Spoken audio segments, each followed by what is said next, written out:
kind of official business for our commission. We have none of that tonight, so this is just a workshop. So it's kind of casual. That's why we're sitting on the table here. And Andrew's our town planner. Lead the meeting. We're going to talk about some overlay district stuff. Yeah, should be fun. For official business, is that something that we would be? No, sir. It's still be. Very, very rarely there's something called executive session where we don't probably, walk the floor, but no, generally it's all open to anybody who wants to watch. And it's always available online too, if you guys would rather be eating popcorn at home. But why do we have guests? We don't have guests on. All right, let me try to get all this stuff worked out here. All right, we ready? So I don't see anything on there, but that's okay. We are recording, so Okay, we're great. good to go. Let's do it. All right, thank you all for coming tonight. As most of y'all remember, maybe about 3 months ago, I originally broached this, throughout the comp plan, especially kind of the downtown core and the eastern corridor, the future land use designation for both those areas is mixed use. So that's kind of the entire point of this exercise, is to go through and see what we need to do on the planning side to have mixed use districts. I say that with the caveat that right now, the two areas that we're looking at, the zone districts that we're looking at, they do allow for mixed use, but it's allowed as a use. It's not the overlay district itself. It's just kind of a permitted use within that area. And I had sent, I'll go through kind of what's in the code right now, but as far as right now goes, kind of what governs us. Do y'all need to see who's on the screen, or can I blow this side up? No, it's fine. Okay. Yeah, I don't see anything there. So Article 6, the commercial design standards, and those are adopted right now. They speak to a lot of what I had originally sent in that document. So I don't think, there might not be a lot of heavy lifting to get this mixed use district started. It might just be more refining what we have and then deciding if it's in the appropriate place within the code. And understand there's been a lot of work, I think back 2022, somewhere in there, about the commercial design standards and how those might apply to mixed use areas. We've also, and I'll send this after the meeting, Cassidy put together kind of a, let me pull it up here. She kind of pulled all of the language that we have currently, and then going through the document that I had created, try to address where, possible amendments might need to happen or additions should happen. So we'll go over kind of what I provided first. That's not an ego thing. That was just my workflow. So mixed use districts, they don't have to be these long kind of onerous, code sections. They really are just to try to bring about positive commercial growth. And then now a really important and new trend with mixed use districts is how we can use those districts and kind of the intensive development or redevelopment of those districts to address our housing needs. It's not new. Well, it's certainly not new, but especially with Prop 123. That's one of the big goals of everybody trying to revamp their mixed use districts or kind of their urbanized cores, is to figure out how to get more affordable or workforce housing within those districts. Yeah, that's per correct. square foot, they're more expensive per square foot usually. Can I ask a quick question on the get-go, since you broached the topic already? Sure. Is this related to Prop 123 goals? Like, did this change satisfy one of our kind of obligatory strategies? No, it will not. It's just another kind of arrow in the quiver that we can use. Okay, So, but yeah, kind of the stated purposes of both these districts, and I've named them, and this is completely up to change, but the downtown mixed use sub area, DMU, and the East St. Vrain sub-area or the Eastern Corridor EMU. And at least through a scale perspective, the downtown mixed use certainly should, and this is why they can't be kind of blanket codes. It needs to be tailored towards kind of pedestrian scale and kind of activation within kind of our current framework. East St. Vrain, where, there's been some work that's been done, but that really needs to be that can be bigger development. It can be higher structures, but also should be scaled both to multimodal, bike and ped, but since it is a transportation corridor, it needs to be scaled more at kind of the vehicular scale. Go ahead. Just a comment, I think we could think of downtown as mostly sidewalk frontage, whereas the Eastern Corridor would be clumped. Yeah, clustered development. Clustered. Yeah. Is the Sustainability Commission involved in this at this point?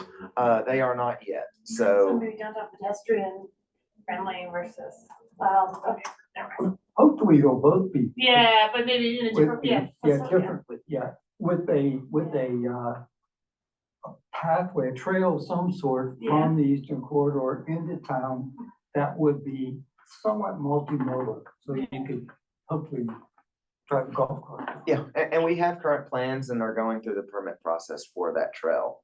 It will terminate at the bridge there, at the crossing of Foothills, and what is this road that goes to Longmont? 66. Sorry, I'm still learning these roads.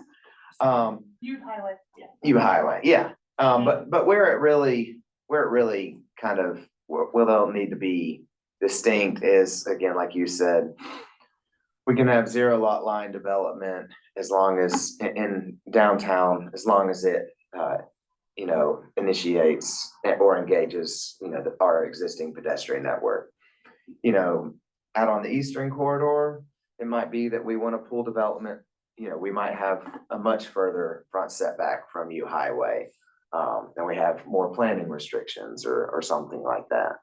But the purpose of this meeting is to kind of go through what we have right now, and then you all kind of go back, kind of reflect and think about, what might need to be changed to follow more with the comp plan. But I'll just go through these real quick. So at least the defining characteristics that planning staff have put forward for the DMU or downtown mixed use is it serves as a central business district serving the local and regional area, contains a diverse mixture of land uses, including commercial and office uses, community facilities and multifamily residential uses, serves an area for community events and socialization, is designed as a pedestrian scaled center with block sizes, connected streets, networks, and wide sidewalks. Much of that, again, it's going to be infill, so we're not going to have these big developments that, but we still need to have that just in case a block is redeveloped in the future. And then the DMU shall encourage urban redevelopment and infill. EMU criteria serves as the eastern gateway to the community, should encourage transit and multimodal oriented development, should encourage commercial, office, light industrial uses that may not fit the characteristics of the DMU, and that EMU has the ability to be an important housing area for the community. And that's been highly reflected in, of course, IGA discussions, but just in general, kind of where housing seems to be prioritized in our planning efforts, and just feeling the community is urban infill within the downtown district and more intense development of the Eastern Corridor. And then so kind of general criteria that we look at when we're writing mixed use or form-based codes are building dimensions, site dimensions, building height, lot coverage, use density, horizontal zoning. I think we've discussed horizontal zoning before, but what that is, when you set up a mixed use district or a form-based code, you're not necessarily regulating use as long as the form is correct or how it engages the surrounding area. That's really what we care about. That being said, horizontal zoning says that it's hard to enforce, but we should encourage kind of active uses on the first floor of these structures. So not attorneys' offices or real estate, yeah. So, I mean, we've all been to those downtowns where, 3/4 of the businesses downtowns are, attorneys, real estate agents, or, H&R Block, whatever. And those aren't really engaging for the community. So the purpose of this code is to try to get more, restaurants, retail, stuff like that on the bottom floor. Go ahead. Do we have any model communities that we're keeping in mind as we're shaping this? What are you thinking? Yeah, so Ridgeway, Colorado has a good code. Alamosa, Colorado also has, it's new, but they've seen a lot of redevelopment of their properties. Uray is another community that we look at. Telluride, which is hard because they just have different approaches to things. Then Golden is another good example that we try to pull off of for a lot of kind of new modern approaches to planning. Do they each have pockets of like light industrial? Not, of course, not on their in their commercial, downtown, but Eastern Corridor, sure, I think could handle some light industrial.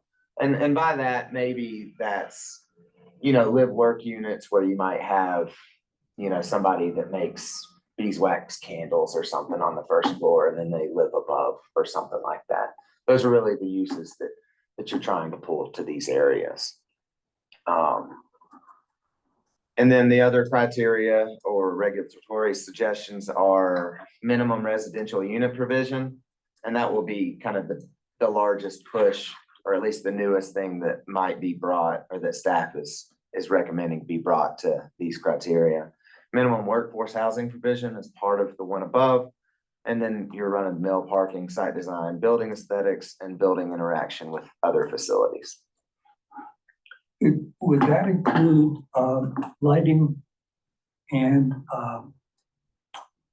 what's the term for making buildings more climate friendly? It certainly can, if that's something that we want to add in. Lighting, Like green certification? Leads, maybe. yeah, That's the LEED leads. certification. I would, I would caution against going there because our energy code, which we've already adopted, is pretty stringent. Yeah. So going above and beyond would be pretty abnormal.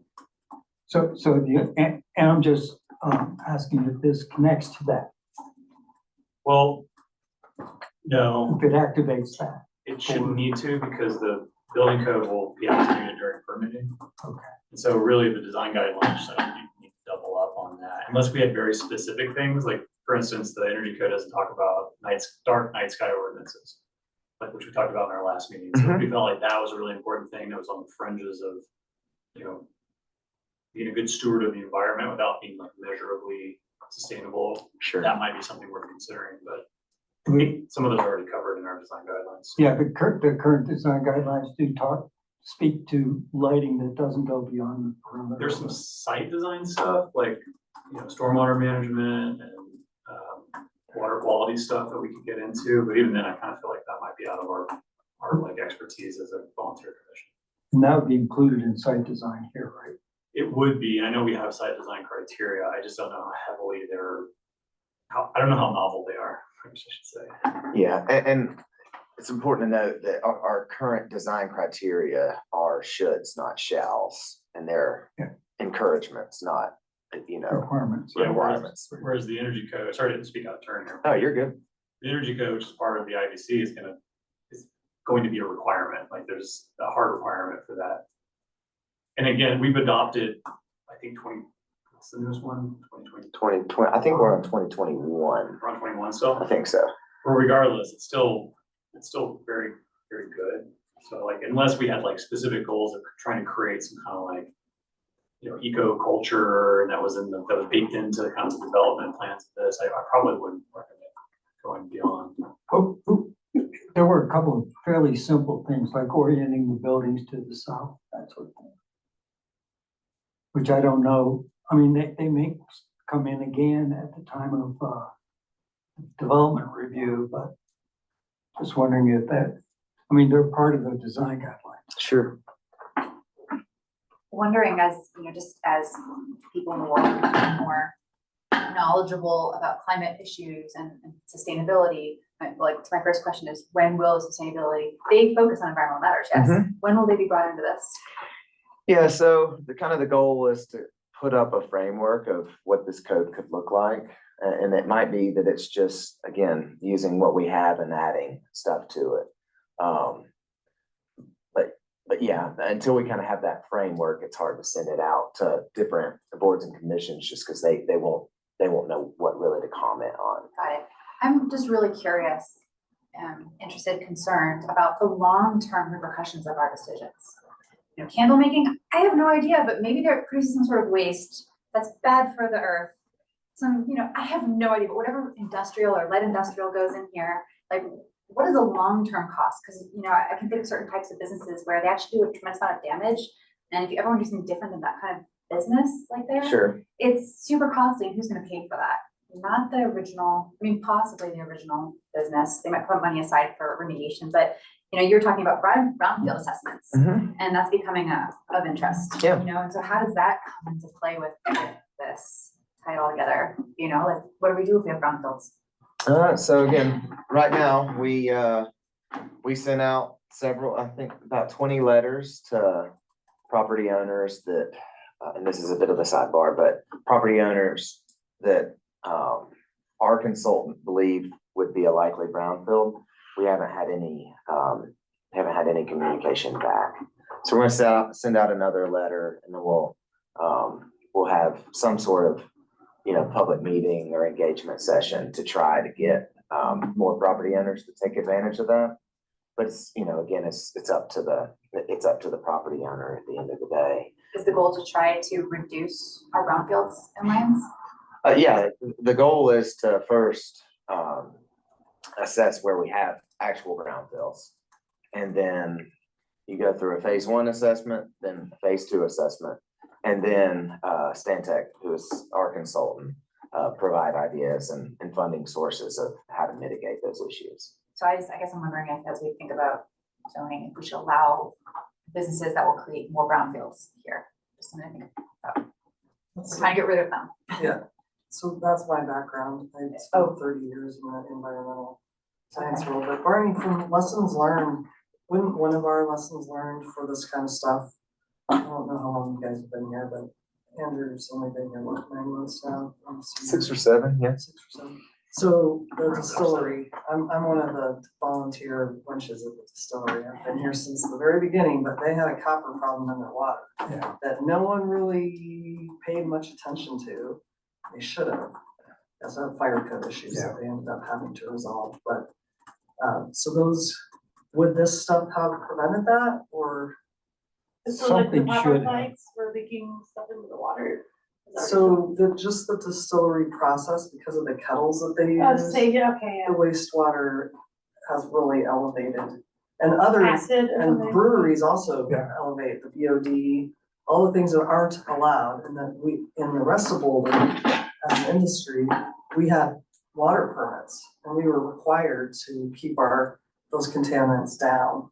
Especially since they're near the creeks. Right. Yes. But I don't know that this would address that, but your other groups that you're talking about, or other design standards. Some of the design standards don't address that in the IBCs and the, you know, those kind of building standards aren't addressing those things. But So- there is code around, water. Yeah. These are design guidelines, so they're not really like operation guidelines, if that makes sense, even though it can be kind of a fuzzy line. So really what we're talking about is if somebody wants to develop, before they can submit for a permit for a building. That's okay. Come on in, You're fine. sit. Before they can submit for a permit for the building, they come to the town and say, we want to do a development. It's like the hotel. We want to do a development. Here's what it looks like. Here's how close it is to the street. Here's how much parking is provided. And we generally say yes or no to that. And then they go into actually designing the building and understanding how the systems work and hiring engineers to figure out how those systems work. And they're then required to meet the letter of the code or the law that we adopt in our municipality. So these are kind of like very cursory, really almost aesthetic guidelines more than anything else. Okay, we're not deciding the definition of EMU and DEMU. What should fall into those mixed use definitions? We're not. As far as the uses We're that not go in talking about there, that right now. Yeah, I mean, Uses could at be- some point, yeah, you'll have to, on the light industrial, you'll have to define what light industrial uses are appropriate for the eastern corridor. but we're not gonna make requirements like if you have an industrial use that generates X number of particulates per whatever, however you measure, you must have this kind of sand trap to then do. Oh, blah, blah, yeah. blah. No, We Right. won't do that. That's not appropriate for this. But, somewhere in the code. You would hope. but then if we don't, who does? Do We we don't. like direct staff to get like an expert report, commissions and? Well, how does it work? environmental, is that part of an environmental assessment? Yeah, so anytime we have a development plan that comes in, we refer that development plan to all of our referral agencies. And again, you're soliciting input. The purpose of referrals is that's expertise that's outside of the town, like the fire district. And so we refer and we get back information, then we reflect that in our staff reports and our permitting processes. I know it's a required process, but how often do we actually get a response to those referral requests? Because so often it's like, well, we wait requisite, 2-week period? Nobody responded, we're allowed to proceed. And because they're so overwhelmed with requests. And so many times we don't get a response. We're not the judge, jury, and executioner. I understand that, But I but think certain the things, process is broken. my experience is, well, But so it may not be. It just may be so complicated that it can't be policed easily. that too, and then certain things, off the bat, people will know, like, okay, this is not our, oh, this doesn't involve us, but I think part of it, when you have, you might actually, we would, I was like, you might want to have a look at this, because people, what you kind of know going in, because used to work on EIS, you kind of go knowing in what your issues are gonna be, and you want to drop the attention to those, this one is gonna be covered well, there's more to it than that, because, you can do site testing and all that kind of stuff, but. Well, yeah, and a good example is how much sewage a hotel will generate for our current sewage treatment plant. Yeah. Or how many gallons of water. And There's that a all lot. is captured within the development planning process. Yeah. I guess when I mean light industrial, again, we're talking, Like Grace Designs. yeah, like glass blowing, very, very minimal impact. I say that in quotes, but minimum impact, industrial uses. Two, again, commerce is important to the town. We can't just have a residential tax base. So allowing these types of uses to establish and flourish responsibly in an area, that's called out in our comp plan, and it's just a general planning practice. We have some industrial uses here in town that we would, like to see move to the eastern corridor, and this would allow them more flexibility to move that operation and then free up probably land that could have a much higher and best use, close to town. We're not proposing a C-Max. But we, Yeah. just to put it another way, like we want it'd be nice to have another hardware store, right? Oh, yeah. But we can't, as a planning group, decide that this property will have a hardware store. There's no like aggregate mechanism that we could like trigger to say that has to be the case. But we could make concessions with the developer who agreed to bring in a tenant that was a hardware store, but that's like kind of a one-off basis that wouldn't be captured in the code. It would be captured more in like pre-conference meetings and talking with the planner, with potential developers, but there's nothing that we can do in this group to dictate that. We have really broad strokes. We could say industrial's too scary, it doesn't belong in our town at all, we don't want it over here. And we could take light industrial out of the uses allowed. But we'd be taking out beeswax candles along with whatever, like distilleries, right? Unless we define it, right, like we do with the farmers markets. Well, we can't define everything. So we could try. You're right, of course, all Etsy products, yes, no. I hear what you're saying. I guess I'm just trying to get a comprehensive understanding of what really our goals are. I guess we have a comprehensive plan, and we also don't want brownfields, and we also want this, but we don't want this, and I'm feeling like there's some discord between some of our goals, and I just wanna understand how they fit together better, to help us make more informed decisions. The best we could do is sort of, in my opinion, this is my lone opinion, is just we create the best structure possible that allows all the things we want and we hope for the best. That's kind of, as sad as it sounds, that's kind of how this works. That's zoning 101. Like, you can't, I know. you can't say, I mean, we have a use table and we have defined uses. But, I mean, you have some municipalities that they define everything. You know, and it might be as easy as any light industrial use along the, you know, eastern corridor has to fall under a conditional use permit. And that gives us one more mechanism to make sure that we're crossing, you know, all of the bases that we need to cross. But again, the purpose of this and what's stated very clearly in Lions Thrive is that we're trying to you know, develop a more diverse economy. And, you know, in doing so, you broaden that allowance up a little bit, but Are we expecting the fire chief in our meeting? Yeah. I don't think so. Okay. Okay, you just want to stop in, okay. I think so. And I guess, Well, it's a Monday night, he may have Thought it was the board of trustees. Yeah. done that. Yeah, because he said he was early, so. Not telling him. Well, a couple of things. One, I'm absolutely delighted that people are taking a deeper look at the commercial design guidelines, Mhm. going through them and making sure they're consistent and help cover the bases that need to be covered. But it seems to me that some kind of cross-referencing to other elements of the code sometimes helpful, because if the commercial design guidelines is something that you can sit down with a developer in the very first meeting or two and go over them. We do want them to know that the sustainability is important to the town. Yeah. And that, you know, we're not going to just whatever lighting you want Sure. kind of thing. And those kinds of things can be a part of the process to make the process a little smoother, which is one of our objectives. Yep. To make it as simple as we can, but at least cover the topics that we need to.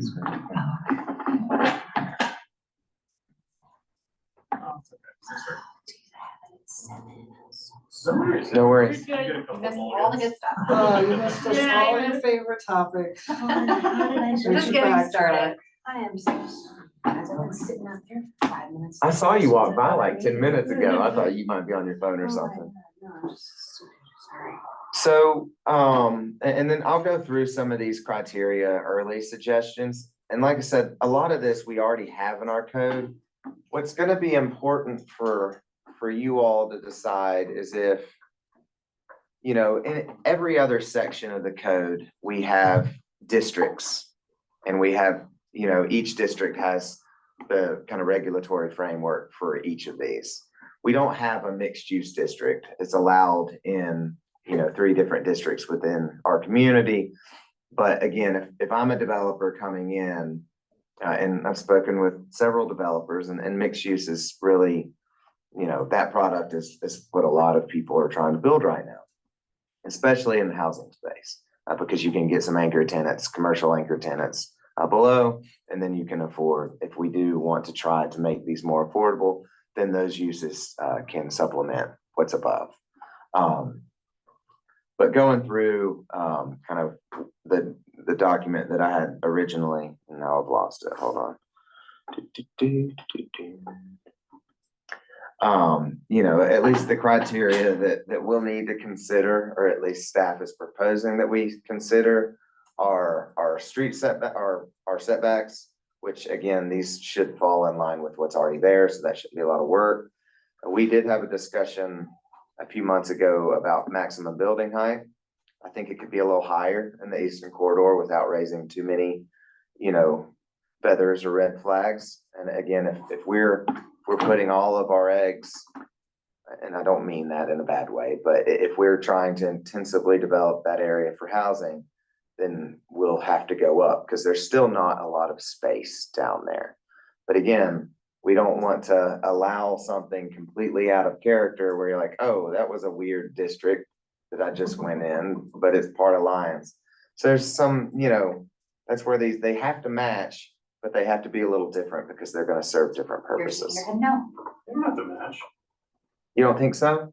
No, we can. We're we can make- eclectic, I remember? kind of agree. I don't think we need to match, maybe in like signage, nothing. We can make lines feel like it starts wherever we wanna make it feel like it starts. Sure.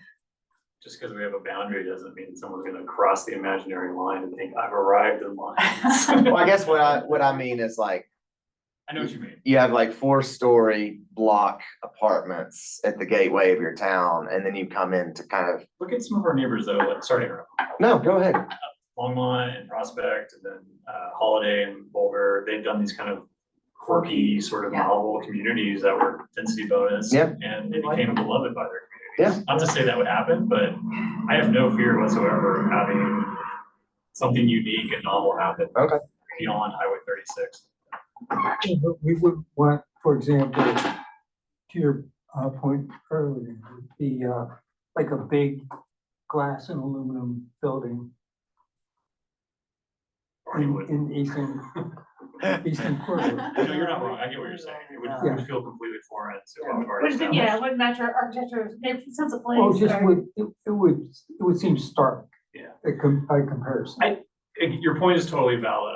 I will say though, I think it's best to describe in narrative how trying to tie the two together is important and then let the developer propose instead of choosing materials.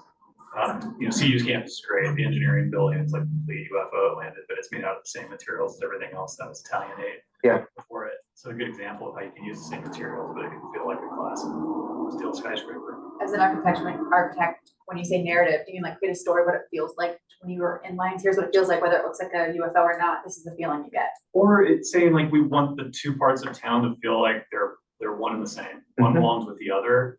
It could be done through materials, it could be done through massing, it could be done through other ways, but proposed to us. We'll tell you if we like it or not, because that's kind of what this is. Yeah. 7-story I sandstone building.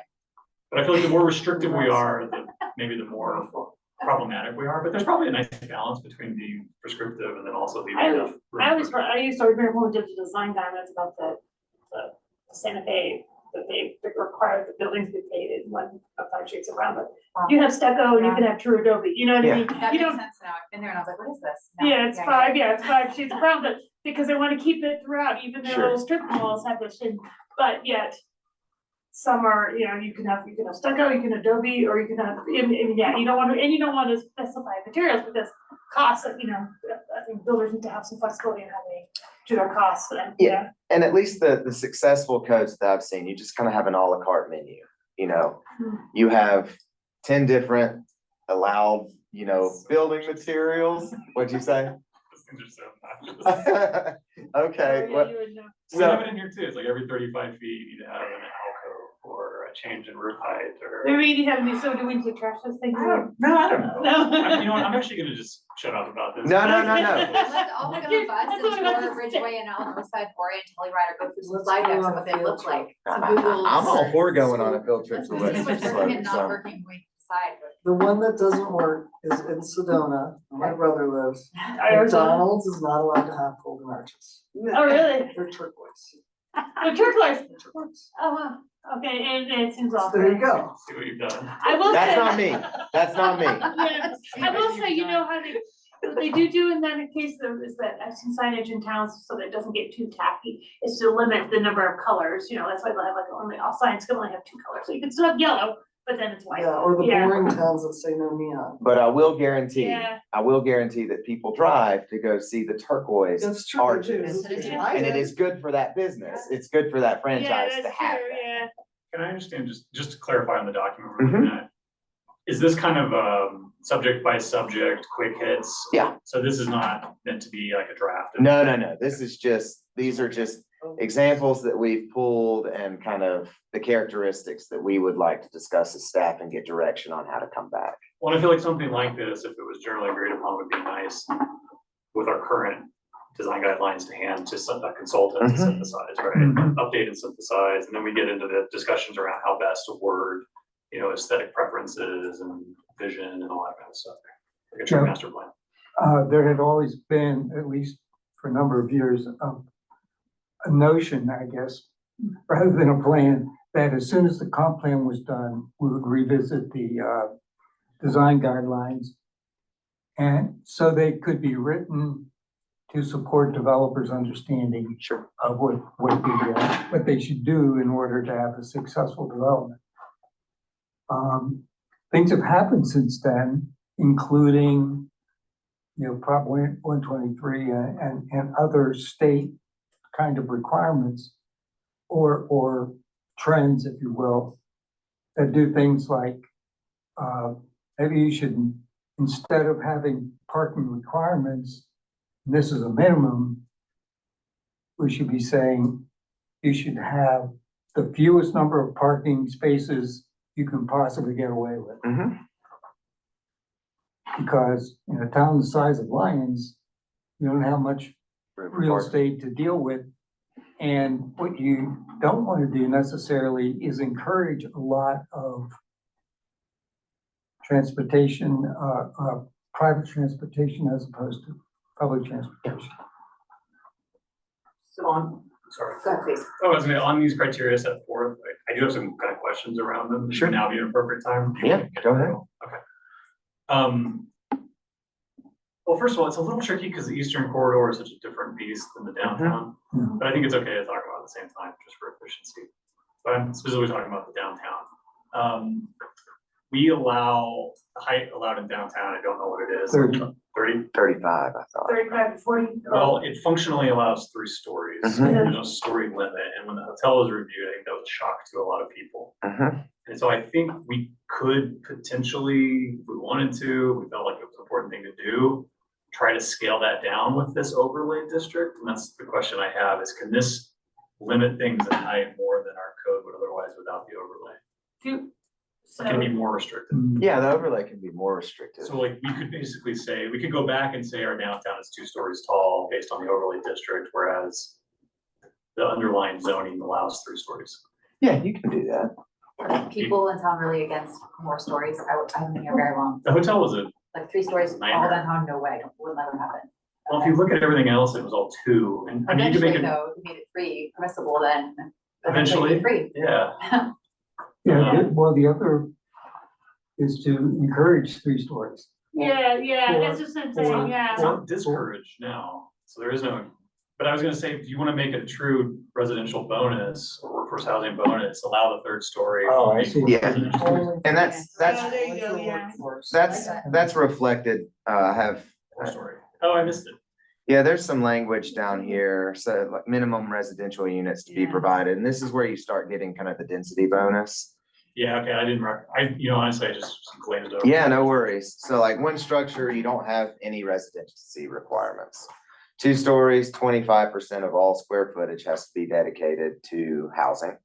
3 stories, again, you're paying more to play, but 50% of all total square footage has to be housing. And then if you do want to go 4-story, and again, these are just Guidelines. maybe not even recommendations at this point, just conversation pieces. But if you do want to go fully to the max of our height restriction, you have to provide some community benefit.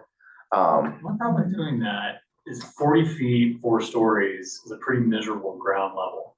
Cause you're really squeezing things down, right? Yeah, If you're getting effectively 8.5-foot ceilings, which is kind of minimum for residents, you need 18 inches for your interstitial space. So you're really, unless you have another requirement somewhere else saying that the ground floor for retail has to be 10, 12, whatever feet we want it to be. We're really like looking at some pretty miserable ground floor spaces. What about basement space? As far as I know, we're not allowed a garden level entry, like the old building that burned down. Is that true? If I remember from the hotel. we did? I'd have to check. I haven't. I think it's implied that it's not allowed. Okay, For floodplain. But reasons. 4 stories would be, that too. usually the assumption on this would be above ground storage, so basement wouldn't be included in your. I think in Toronto, they did like half stories, trailers and things. Not really 4 stories, it's 3, but the half. Well, I was gonna say, those 2 things don't line up, the 4 story. Yeah. Sure. No. Well, and again, and it might be that we just take the 4-story out of this and then we scale those percentages to 3 Sure, stories. or 4-story in the eastern quarter Yeah. is fine. Sort of downtown, stuff like that. So what this would look, wait. Oh, that's workforce. I was looking at the table above it. So a 4-story structure, you'd be saying the first floor is maybe commercial and then the next 3 stories are all residential. Again, that's, That's kind of the idea here. Pretty typical I have a more mixed use. practical question. In fact, we probably want to require that downtown. Yeah. Mixed use around. I mean, when you get to 4 stories, isn't having an elevator code? So. I'm just saying, cause but isn't that cost prohibitive for a lot of, so if you really wanna do it, you're gonna have to have someone who could invest in And a that. fire code. well, and again, Yeah. we're not requiring the 4-story. We're saying if you want to go to that Yeah, level, And they'd have to figure out the. you cost. have to meet these comp plan Yeah, I'm goals. just saying though that, but I mean, in functionally, does it just discourage that anyway? I mean, you know where I'm going with that, yeah. Yeah, and in no way am I Yeah. saying that 4 stories is appropriate for Yeah. downtown. Yeah, This no, is, no. this But I think for works Eastern much better Corridor, for the Eastern yeah, Corridor. Yeah, But there's Yeah. kind of an implied FAR there where 4 story, 75% is residential, so you have quarter, Yeah. ground floor, 3/4. Mhm. Yeah. I see that you have a workforce here. Maybe you're gonna go on to talk about actual affordable, but like City of Boulder's requirements is for all new builds, 25% of all units are affordable. Mhm. This doesn't speak to that. So, That's just City of Boulder. yeah, I don't know, is there Boulder County? Is there inclusionary zoning? no, we, It's city by city. we do not have inclusionary zoning. The county level, you do not. It's just, yeah, got it. So So Longmont, Ned, and Superior, I think they just put together, a inclusionary zoning ordinance. We were gonna try to tackle it on the IGA side and, you know, for new annexations having inclusionary zoning. But that, nothing. but that's not, at least in the, but we'll see where that goes. But then, you know, our baseline, Boulder County's baseline, and all of the municipalities within Boulder County have agreed that 12% of new units need to be dedicated to workforce housing. How that works in Lyons and if we go inclusionary zone, I don't know. This next bit is inclusionary zoning that's buried into just mixed use. It's saying that, okay, if you have 1-story structure and you're gonna have residential units, 10% of those total units have to be workforce.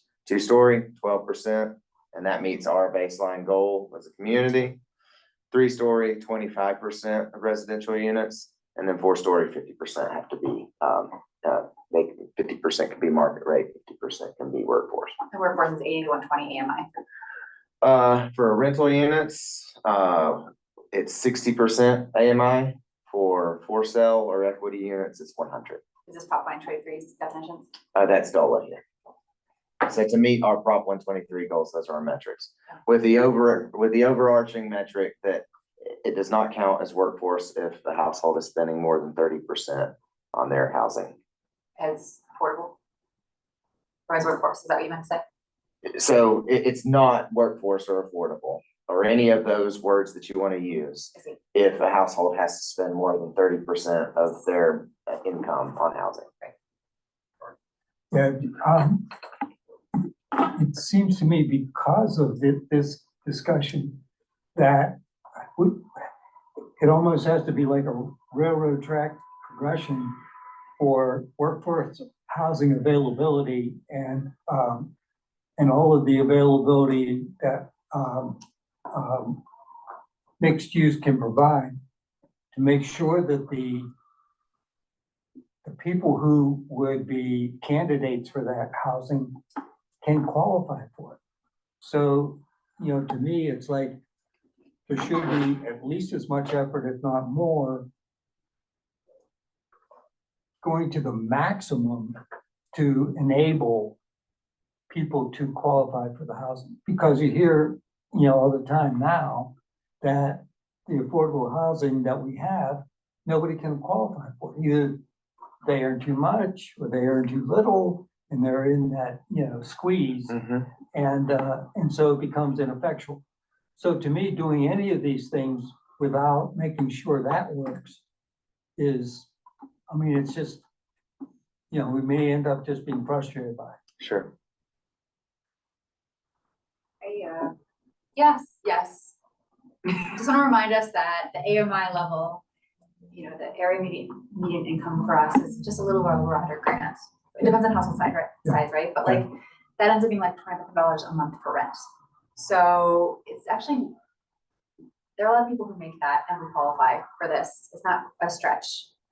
So, I mean, it solves a problem, it provides housing. It's not really reduced rent. That's definitely market rate work of. Yeah, but I Commercial think, town yeah, plans. to get down to the basics, we want teachers, firemen, Yes, employed firemen, and, deputy sheriffs, et cetera, to be able to afford a house in Lyons. And town employees. yes, I agree, Employees, I'm right? completely with you. I guess what I'm saying is that you could comply with this and create units that are for workforce. Per the definition, the range is 60 to 120, you said, 60 for rental units and then 100 for sale. and that's it. There is no range. Those are your caps. 100, yeah, what's it for the 100 and what for? So up to 100 AMI for a for sale So unit, it's out. up to 60% AMI Yeah. for rental units. Okay, Functionally, these are all gonna be for sale units. We should just think of it that way, I think. okay, sorry, I'm confused because workforce is used differently elsewhere, so now I understand. Usually workforce is higher. Yeah, so workforce, we use affordable, attainable, and to pull all those together, most people call both of those workforce. So instead of breaking up your attainable and your affordable, you just call it workforce. And then, again, the point of this is to provide enough flexibility, but enough framework to make sure that you get a product. And to be honest, hopefully these units, the units would be small enough to where they would naturally be affordable, at any rate. And we can count naturally affordable units for our Prop 123 goals as well, so. But it just provides more units, provides, more density where we can. And by having more housing choice, that should bring the market down a little bit. You don't have people, we were one of, I think, 13 people that applied for our house in Netherland. So there's just no availability, and this hopefully would bring about some availability. I like the idea of smaller units. Construction costs, it's really hard to make something at 60% AMI. Yeah. Without getting subsidies. Yeah. Unless you reduce the footprint, then it helps. And if you only have one parking space, it's gonna be less people living in. Yeah, I'm really interested in seeing our parking requirements for this as we go on. Well, the interesting thing about parking requirements is there was a bill that was passed. I can't give you the bill number. I can provide it. But since we're part of an NPO, we're in Dr. Cog, we cannot regulate parking for multifamily. As long as the case can be made that it can have transit, which we have the Lions Flyer.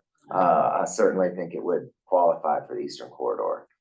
So we can't set our parking limitations so high to keep those types of buildings out anymore. For any kind of building or only for affordable? It's multifamily. That's it. That's Just what, multifamily, no yeah. parking requirements. Is this? And we can have parking requirements. They just can't be onerous. They have to be tied to an exact This metric is a of. Dr. Cog requirement? No, this is a state requirement. Any communities that are within an NPO, Yeah. this is a new requirement, and I'll get the bill Okay, yeah, for that's you what all. I'm saying. Okay, it's because you're in a department, yeah. Yeah. Okay. Metropolitan Planning Organization. That's Yeah. what an NPO is. So, let's do a little roll here. What is it that staff would like to kind of get from the commission? Just a general sense of, I would like to, and after this, we'll go through kind of what the design standards say. And then try to see, again, the first big question is, do we need mixed use zone districts? That's what Lions Thrive calls for. So do we need, just like the R1 district, do we need a mixed use zone for downtown, and do we need a mixed use zone for Eastern Corridor? Or can we just rely on our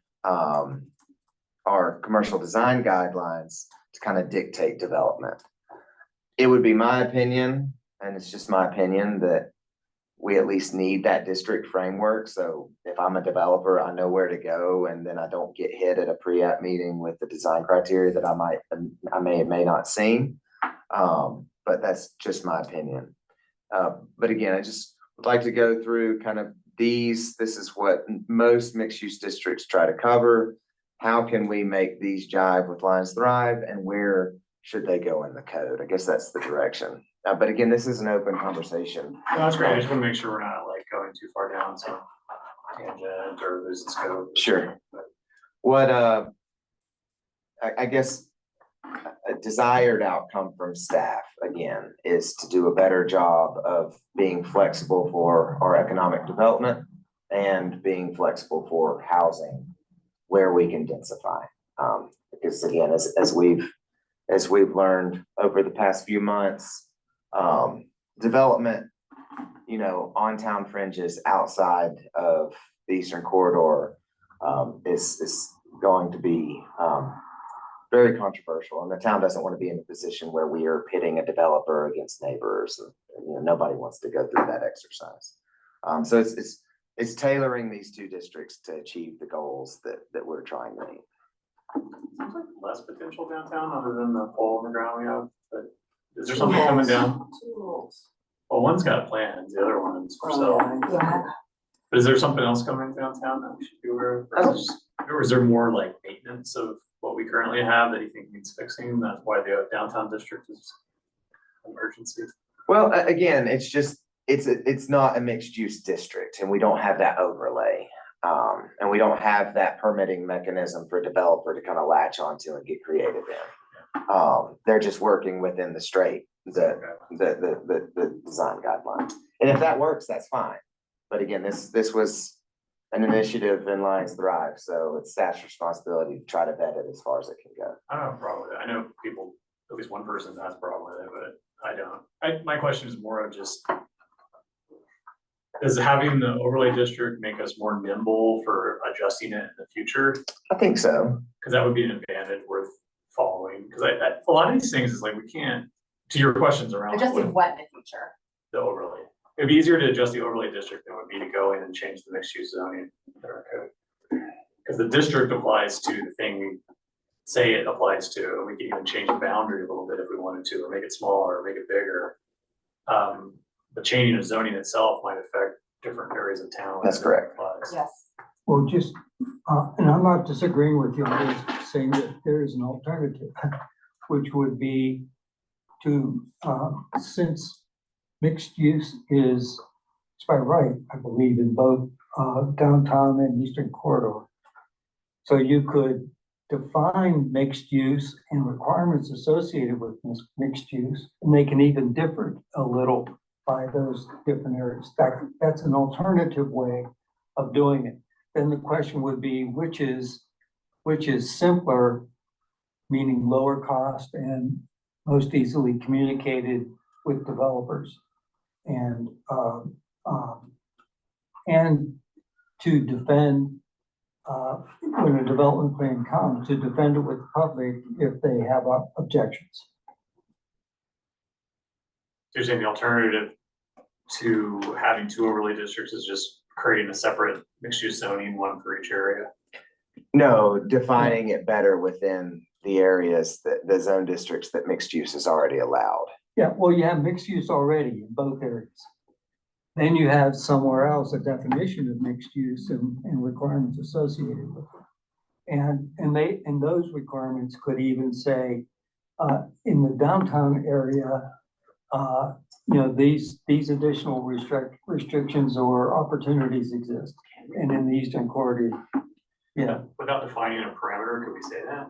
So we have right now, in our commercial design standards, we have special, we have the historic downtown area design guidelines overlay, and that has special requirements. And then we also have the Eastern Corridor design guidelines overlay. So we do, but yeah, again, those, and I think they give, Just quick clarifying question while you're going to that is, so if we were to create an overlay district, zoning overlay district, it would, like, those would go away, these guideline overlays, because the guidelines would be baked into. That's the correct. district. and right now we just have kind of town properties east of US Right 36 or US RT 36 Colorado route interchange. So we have like we have definitions of where these go, we just don't have the polygon drawn, if that makes Why sense. wouldn't we just update this instead of creating a mixed use design guidelines overlay for the Eastern Corridor? These are guidelines, so they're not standards, or an overlay district is the laws or Okay, it's our code. Yeah, so right now, again, and hopefully you all will refamiliarize yourselves with this section. They're all shoulds, or at least most of them are shoulds, they're guidelines. Please do. So, but as staff, we can't enforce shoulds. We can't tell somebody, no, this is how this building needs to be oriented on the lot. And that's why having a district with those regs baked into that district, you're setting that expectation up front with the developer. Because anytime you have a should, if I'm a developer, that's a negotiation. Well, the shoulds, and I know this very specifically, the shoulds came from kind of direction from the DOT. Okay. They're not have tos. In other words, the shoulds don't have to be shoulds. They could be musts. shallows. That was a lot of should. Never mind, sorry. Should, shall. But you didn't make them musts for a You reason. can make them musts. You can. And, go back to the Board of Trustees and they will accept it or not. But- Yeah. But in order to make it work, the design, first of all, they were called guidelines, as Mhm. guidelines, not code. Requirements. Not requirements. There had been historically, and I don't know how much influence this has now, but going back all the way to like 2011, 2012, the PCDC was made up of people who spent most of their time trying to make sure that no fast food chain ever a slightest inch of ground in Lyons. Yeah. That was, seriously, that was their purpose. The Economic Development Commission at that time spent about 80% of their time trying to counter the was about to say- planning commission to enable more development. Get the redstone golden arches, is that? It started with drive-throughs, right? Like preventing drive-throughs. So that was a piece of it. We had Right. a Safeway or a Subway. It's gone now. Yeah, we Why is it ran gone? We Yeah. ran it uptown, People just 20 didn't. years ago, 18 years ago. Frequent it. something like that. Yeah, People didn't do it, they just, or people. well, I think it just went out of business for lack of business, but I'm not gonna say any other words. Okay, there we go. I mean, people will vote with their dollars, Yeah, exactly, yeah. whether it's locals in lines living there or people passing through. And there was a insurance agent next door, and now Yeah. both of those are part of Oxford Woods, and it's much better use of the building. Right. So why the overlay district instead of the zoning and the guideline overlay? It's like, well, how can we make a concise argument for the district if we want to make a concise argument for the district? I feel like someone's asking us to make a concise. Sure. Yeah. Yeah, I think it's just predictability and process. You have, you go through the code and you see this overlay, and that overlay has dedicated language, and you don't have to go through other parts of the code. And then, Is it more straightforward for a developer, would you say? yeah, I would say so. And again, and it would be interesting to get a few developers' opinions, but I think ease of process and predictability is far more important than having to add a $20,000 sandstone facade or something. They would much rather have things spelled out very easily and be able to run with it than, not knowing that if they submit these plans, that these shoulds are gonna hold them up in some public process in the future. Right. And this is consistent with feedback we've gotten around development kind of trips along the way, right? We've been talking about this in PCDC for years, how to make it more straightforward and understandable and predictable. You might still need to go through like a conditional use development. Yeah, for some uses, process. if that's. You wanna if go outside that's- the lines of what's there. Well, not just, I think your point's not about specifically conditional use, it's more about, there's still a public Amendments. process. Yeah. of Going through the design of the building, even if it's an overlay district and the guidelines are now standards, or it's funny that it says standards and guidelines. but the guidelines are true, or the standards are true standards, then it's more of them saying, here's how we've met your standards and not, this is how we think we're navigating your guidelines. Yeah. And that's a better thing. Because I think that's a big deterrent to developers is It is. not knowing what a process is going to look like. And I can't, or staff can't in good faith say, well, this building is, we don't have a set criteria. We say it checks these boxes. The shoulds leave it to more of an open process. There's still a design process though. There's still a That's public correct. review process, Yeah. right? It's just Well, but less. The thinking at the time was that the shoulds outlined an approach that if a developer followed it, then they could feel pretty assured that they're going to pass the review. Yeah.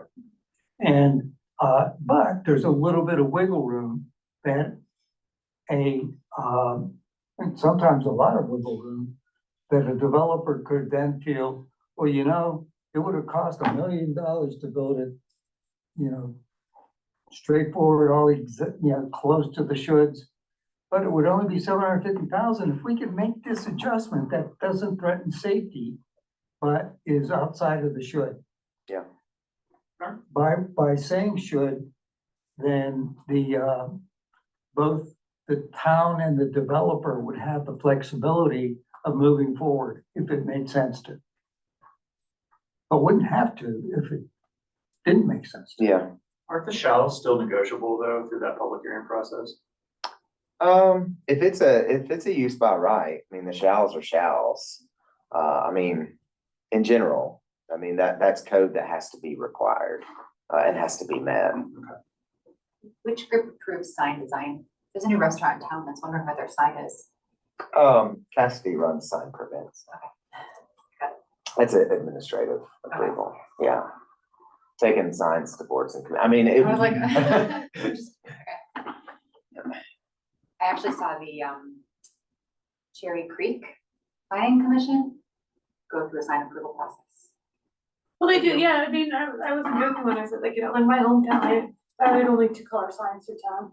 Because, there's a whole lot, if you like go to along the highway, when you see like all these like different, hotels. It's and a very gas high stations. traffic area. Yeah, high traffic, and you notice that it gives you the feeling of like you're in the middle, a touristy, I don't know, it gives you a different kind of feeling than it like gives you more scaled back, area, So nuts and bolts. The current language of this, for instance, architecture, which one's the stone one? The use of local stone, sandstone, river rock, on visible surfaces is strongly encouraged. Would that amount of vague language be allowed in an overlay? District? yeah, totally. So like, these could still functionally be guidelines in an overlay district, as long as they say are encouraged. Glazing should be appropriate to the anticipated use of the building. So like, I still think if we took these and put them in an overlay zoning district, we still allow negotiation during the design review process. I guess I'm just wondering, like, is there specific ones that we would be locking a developer into that we would want to keep as a negotiation? So maybe it would be worth, if we decided to go down this path, it'd be worth going through it, as painful as it would be, line by line of design guidelines and understanding which ones are codified shalls versus please do this in an appropriate way. But it does beg the question of whether or not something that vague belongs in a zoning overlay district code. Yeah. Is encouraged. I don't know. I guess I don't have enough experience to understand whether or not one is better than the other than the predictability part to a developer, but none of us at the table are developers. I have a silly question. This is like 101. Why do we even provide guidelines if we don't need to follow them? Well, We can set expectations for what we want. during the design review public process, we can vote no to a proposal Because we don't like the sign or Because- the color or the material. because we don't think they used enough glazing in an appropriate way. Well, he's saying like that's not great for developers because they don't want to go through that public process without some assurance that they're going to be able to It's like, subjective. yeah, super subjective. Yeah, and that's, But there is language elsewhere in the design guidelines that in effect gives the town the right to deny. Yeah. if there are overwhelming ignorance of all of the shoulds. Okay, so the only motivation or incentive to follow guidelines is that you could be rejected if you don't. Right. Got it. Your likability, your likelihood of being rejected is much higher. Yes. It might not. It might be a popular project that doesn't meet any of these and That's- it could go through without a hitch. You just never know. So But the town has the right to deny if you ignore all of the, everything and blatantly try to do something else. making these guidelines as shoulds into our overlay district code instead of shalls leaves the same amount of vagary in my mind. Yeah, and I don't know if these are, I don't know what that approach, again, the districts that I see that work really well, have won APA awards because people are redeveloping like crazy, and these happen in small towns just like big towns.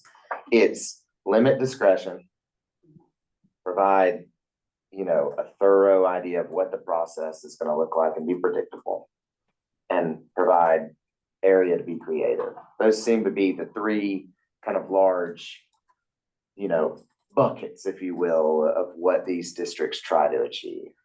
Because, things are expensive. I would be interested to know how much it costs to design a 4-story building, by the time you have all of that done. Of course, now I guess a lot of people jump on SketchUp and show kind of mock-ups of what it could look like, but well, I'm actually pretty good at SketchUp, but I use paint.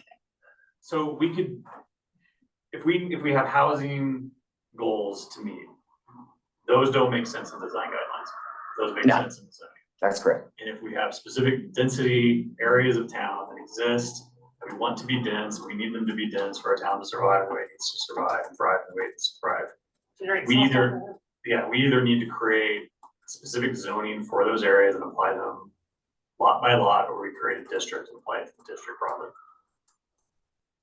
So if we're trying to meet our residential goals, baking them into an overlay district instead of an individual zoning probably makes more sense. Because if we say all mixed use has this kind of affordable housing residential bonus, it applies to all mixed use no matter where it is, versus where we probably want it in the dense part of town. So I think that's a case for the overlay districts to say, like, we want to pinpoint specific areas of town, and we also want to be nimble enough to grow it if it needs to grow, or shrink it if it needs to shrink, without having to it's a heavy lift to change individual zoning on pieces of property, right? We probably get sued. Oh, yeah, it goes through a public process, but, you can get a takings suit, and that happens all the time for, at least if it's down zone. I guess if someone says, no, this is a waste of resources, I would want to say, what better way to do it then? I think that's kind of the argument I think we want to. Okay. So I don't know, I guess it's helpful just to understand, what are the key things that an overlay district can do that our design guidelines and zoning can't do. If it allows us to make changes quickly and be nimble to goals that are constantly moving, updating in of themselves, and that seems worthwhile. Yeah, and, Just add, can I chime in? I had my hand up for a little bit. Can you sorry, hear me? Yes, Is it Cassie? yeah. sorry about that. I was wondering if you were there. If my land development team colleagues were listening to this at Oakwood Homes, they would, I think, say the clarity and the stake in the ground that an overlay district, the signal that sends in terms of clarity, predictability. Andrew, you're right. It costs a lot of money to put these proposals together, and I think the overlay district provides more clarity, sends a signal that we are serious about this, and it's gonna just in the end be simpler and less time, which means less money for them. And that's the big thing right now. You're now on the screen, so we can all. Yeah, see my you. apologies. I saw you parking in our lot. No, you weren't parking. No, the Labor Day holidays got me double booked with another commitment that I have on Monday. I have questions What's about the difference? preserving what makes Lions Lions, whatever that means, but in terms of this gritty, less developed commercial vibe we have in some places, will we retain some part of our town that still limits development to look like that? And what is our criteria regarding minimum green space in Lions? Do we have anything? Like, we at least have to retain this much green space, or are we just gonna go on like a development?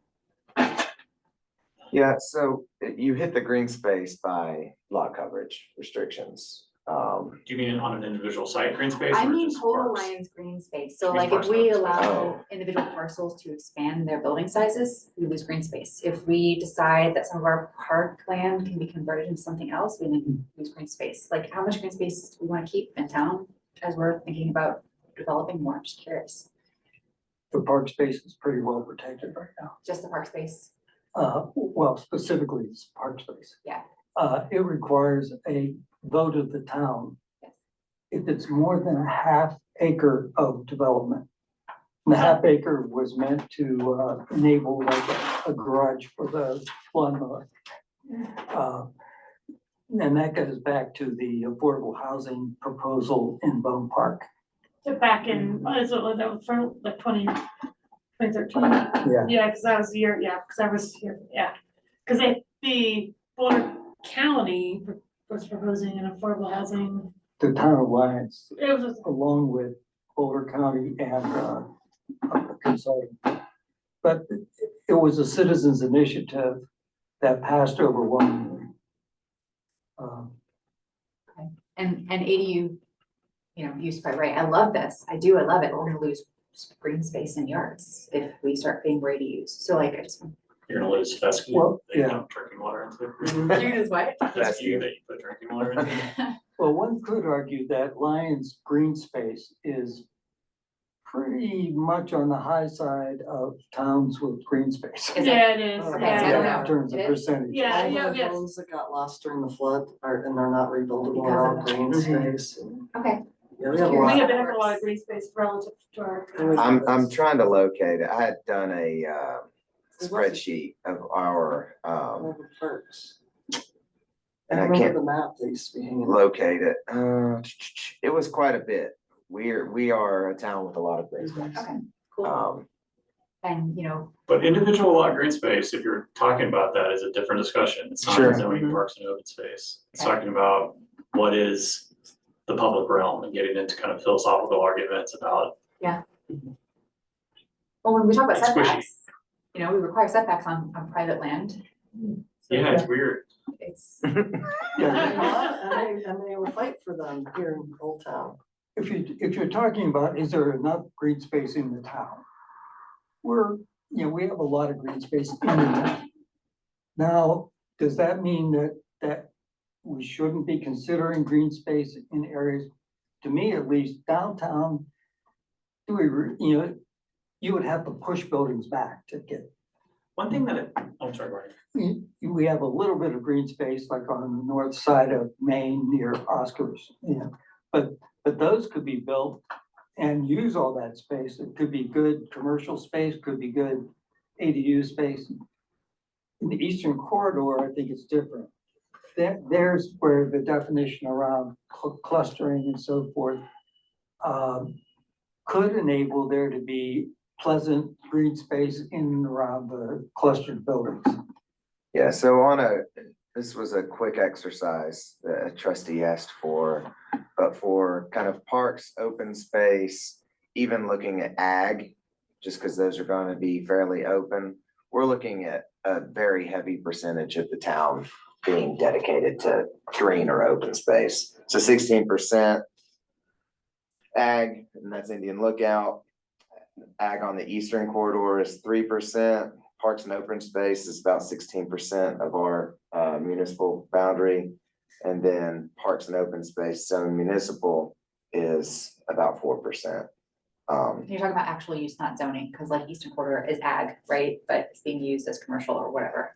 Oh, no, these were ag uses.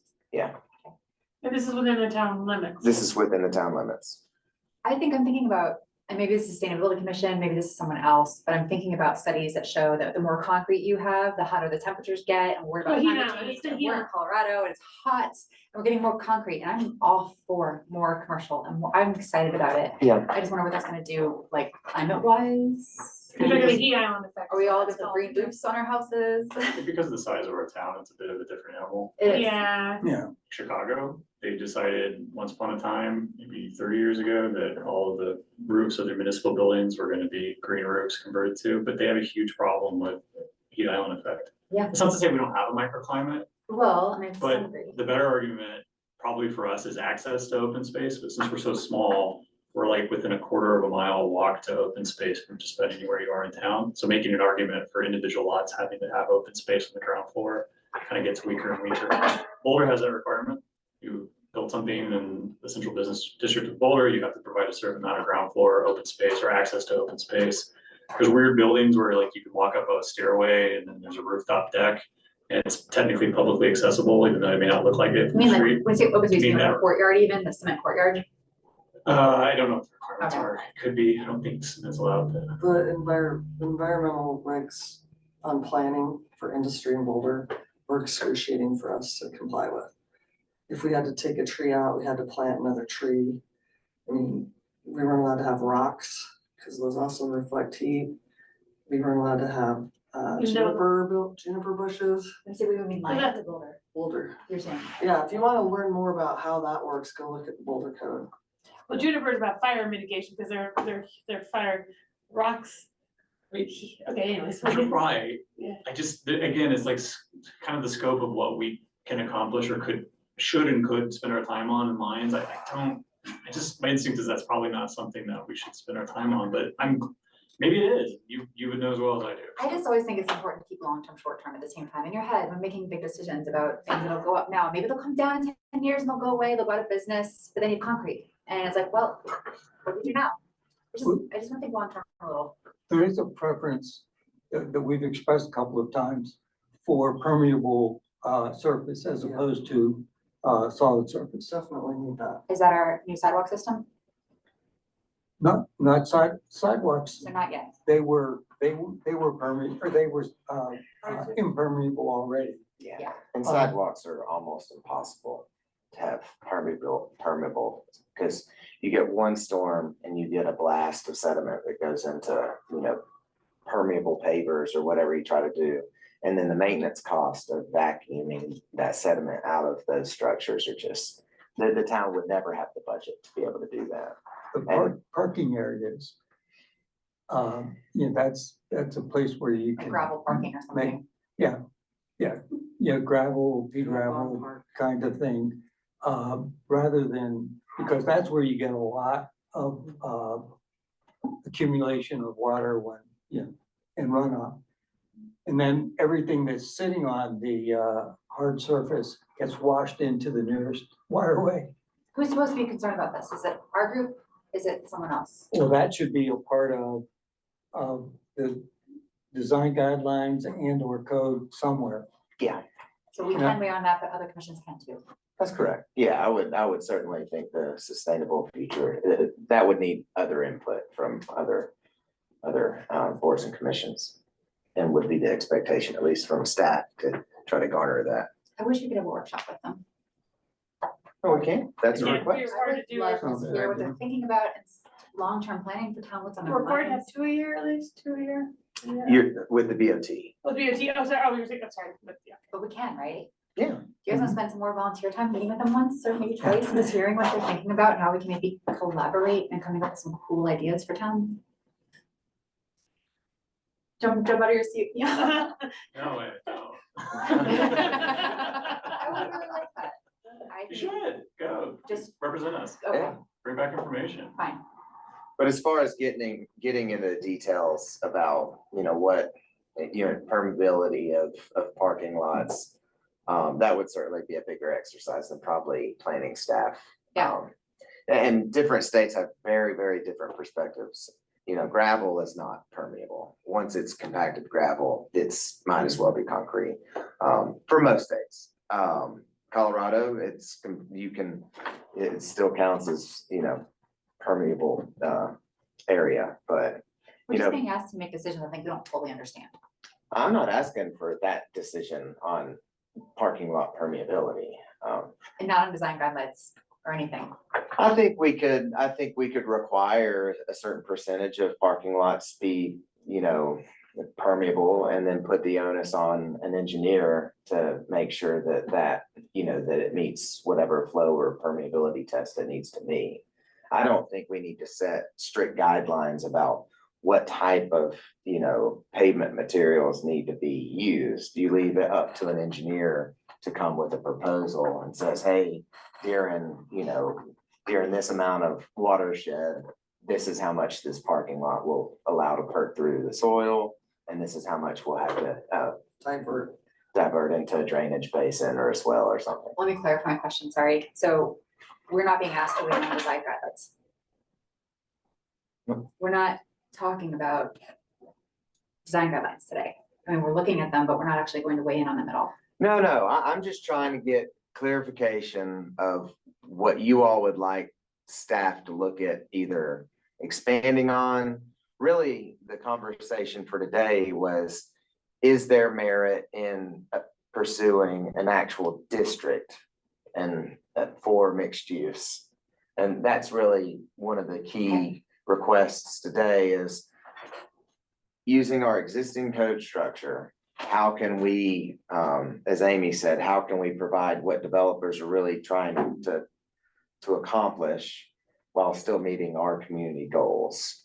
That's really the big request. And then the other will be everybody going back and looking at the commercial design guidelines, and start to think about what can be tweaked to meet our comp plan goals.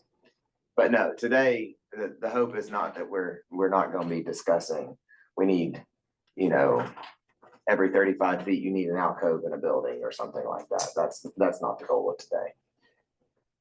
So just a couple of observations. One, going back to the permeable parking areas. The one incident that in the recent couple of years was that the distillery was required to pave at least a portion of their parking area.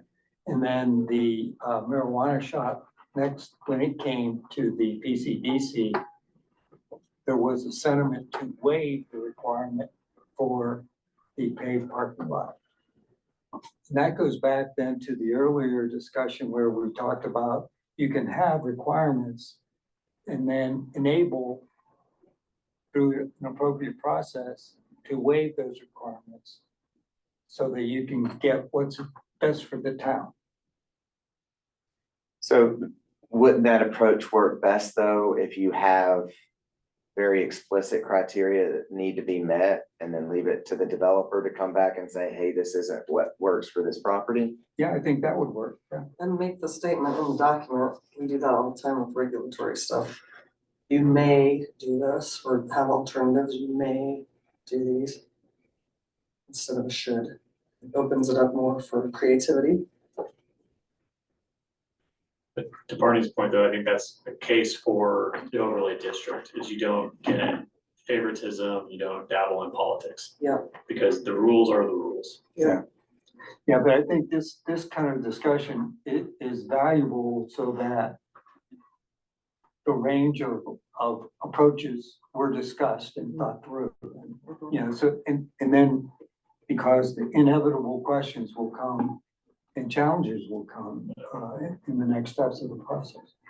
I really think that the design guidelines should exist. But this is maybe something more for Amy to opine on again, but like the design guidelines should exist as guidelines. And then all of the bonuses that we want to provide for affordable or workforce housing should be codified in an overlay district.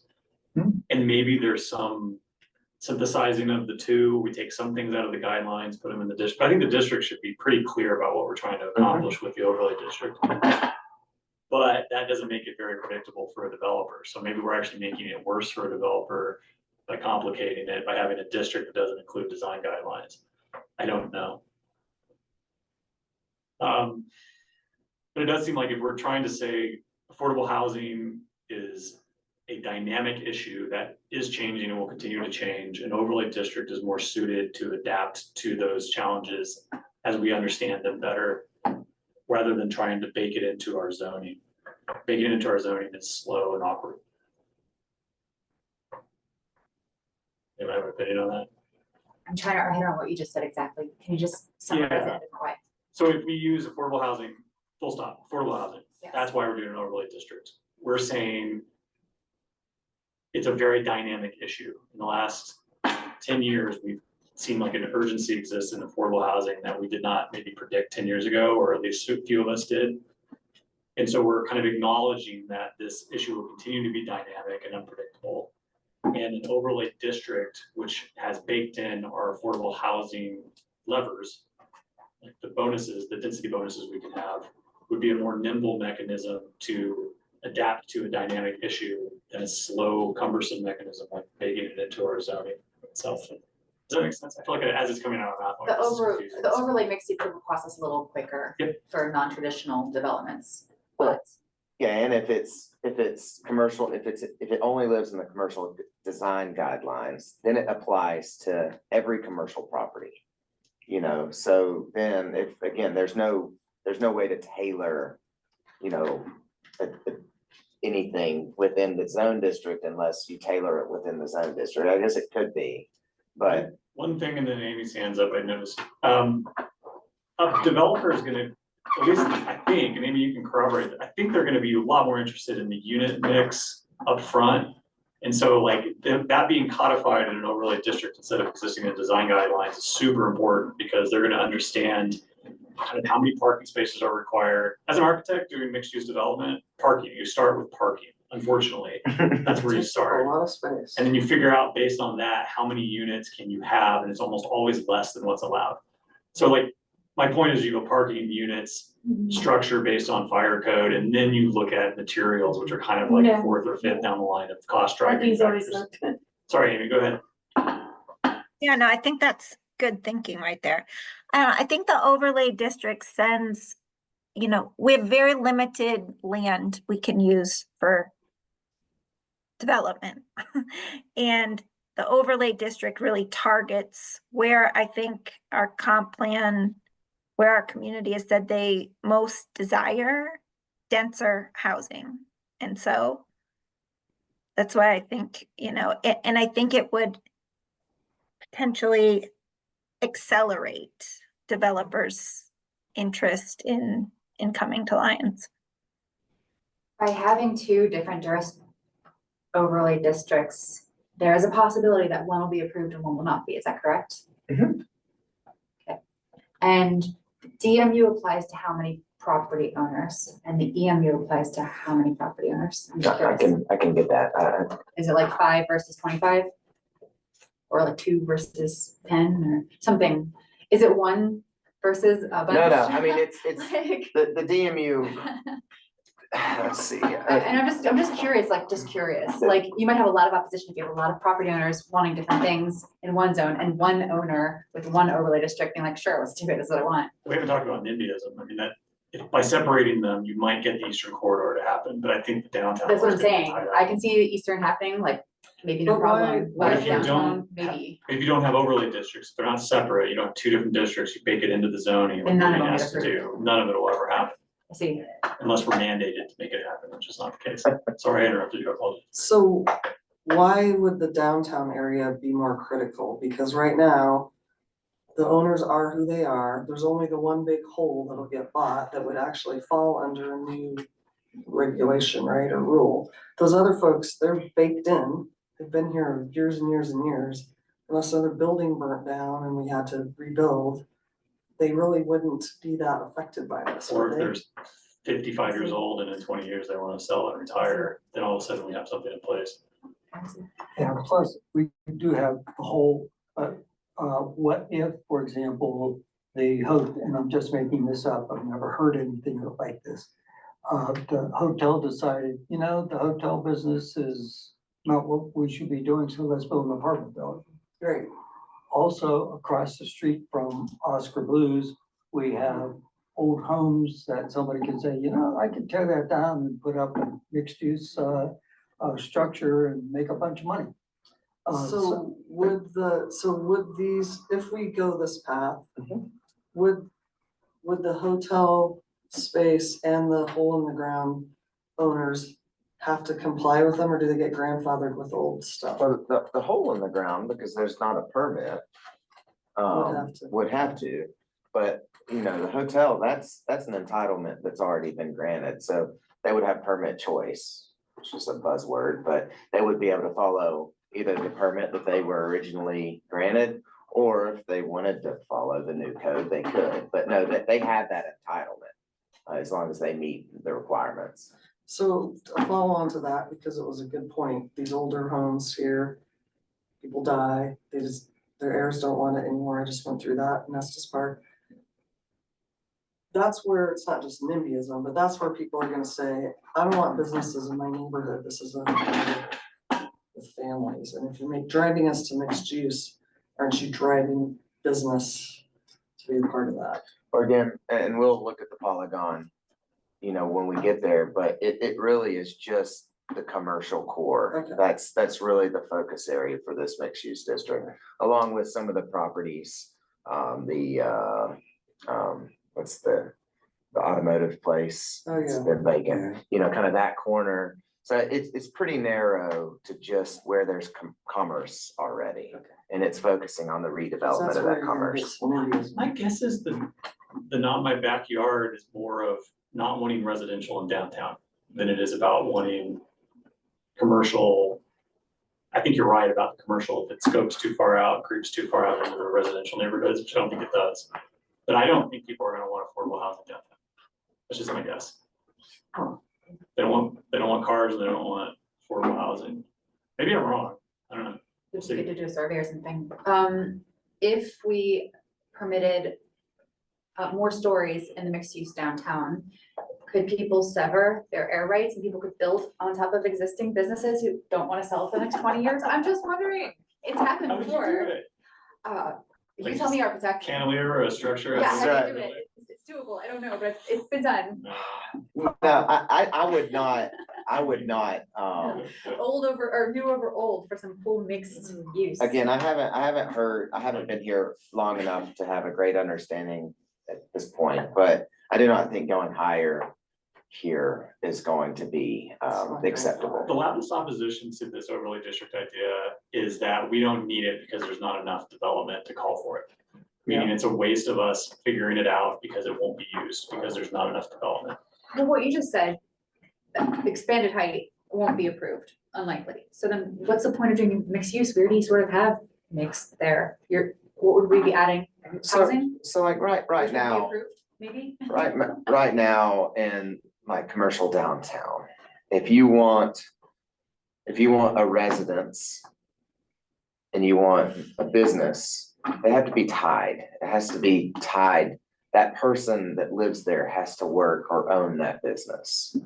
And again, I haven't been here very long, but that's been a very inflexible, people wanting to use their properties. That's a bit of code that seems to come back as, oh, why is that?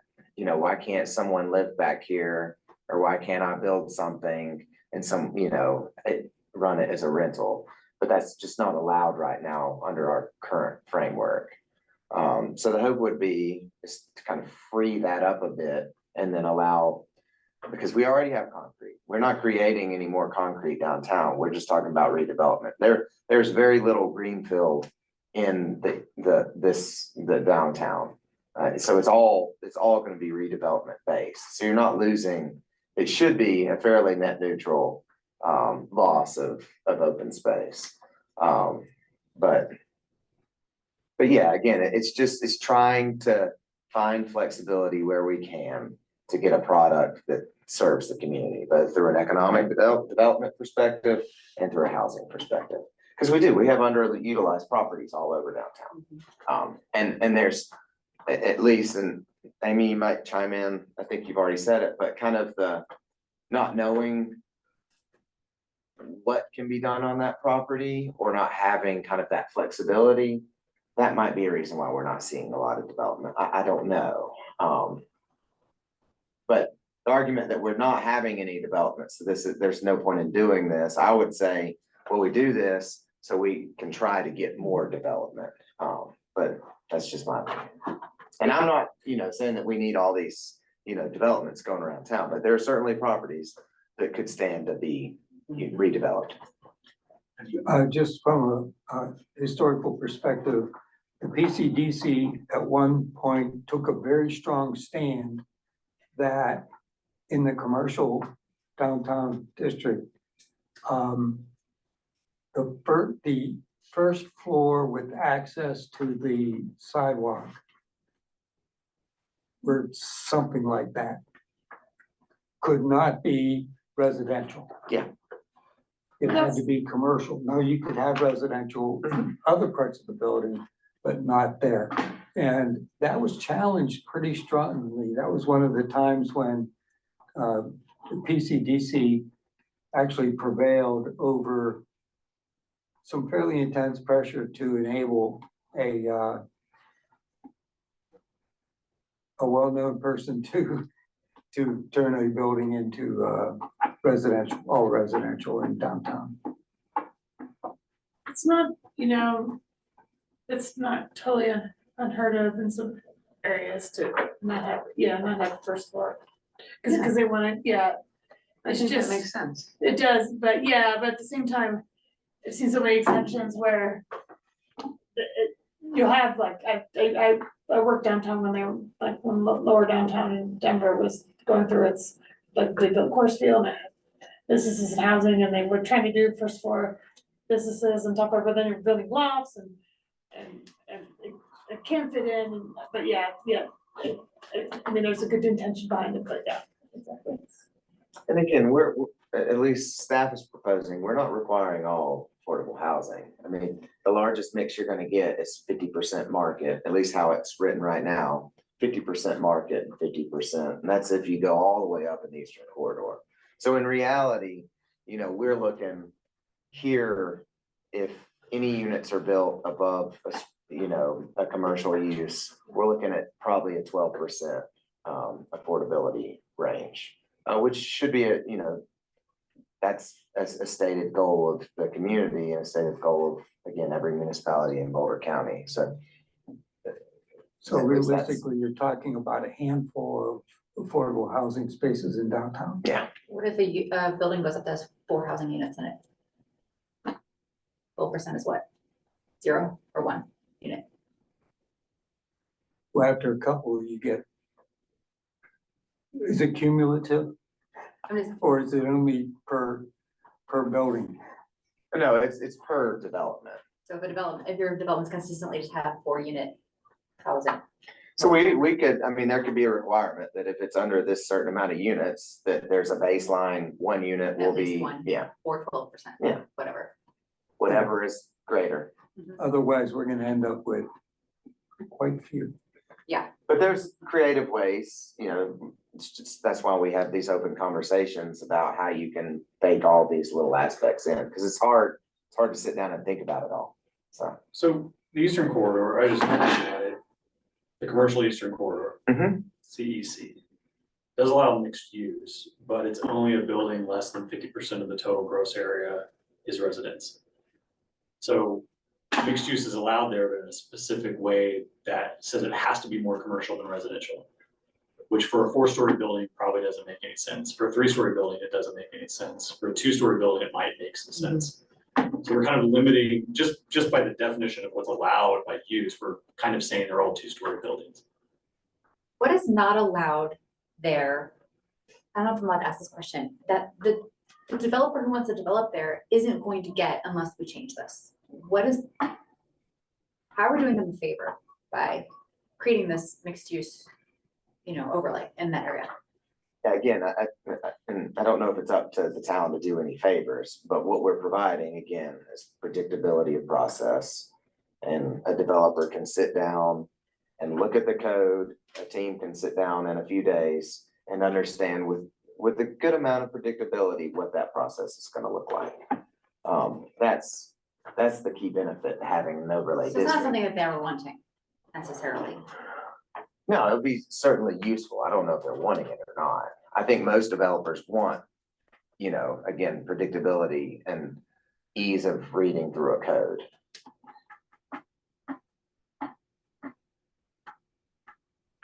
So again, I think our only real foothold here is the dynamic shifting nature of our affordable housing crisis. So an overlay district allows us to be nimble and to meet some goals. Otherwise, I don't know how we, But it also helps economic development. With, it might, with other but that's commercial, I just wanna, industrial, I think our best bet, maybe I'm overemphasizing this out of my own like necessity to argue with somebody, but like, I think we gotta be as unarguable as possible.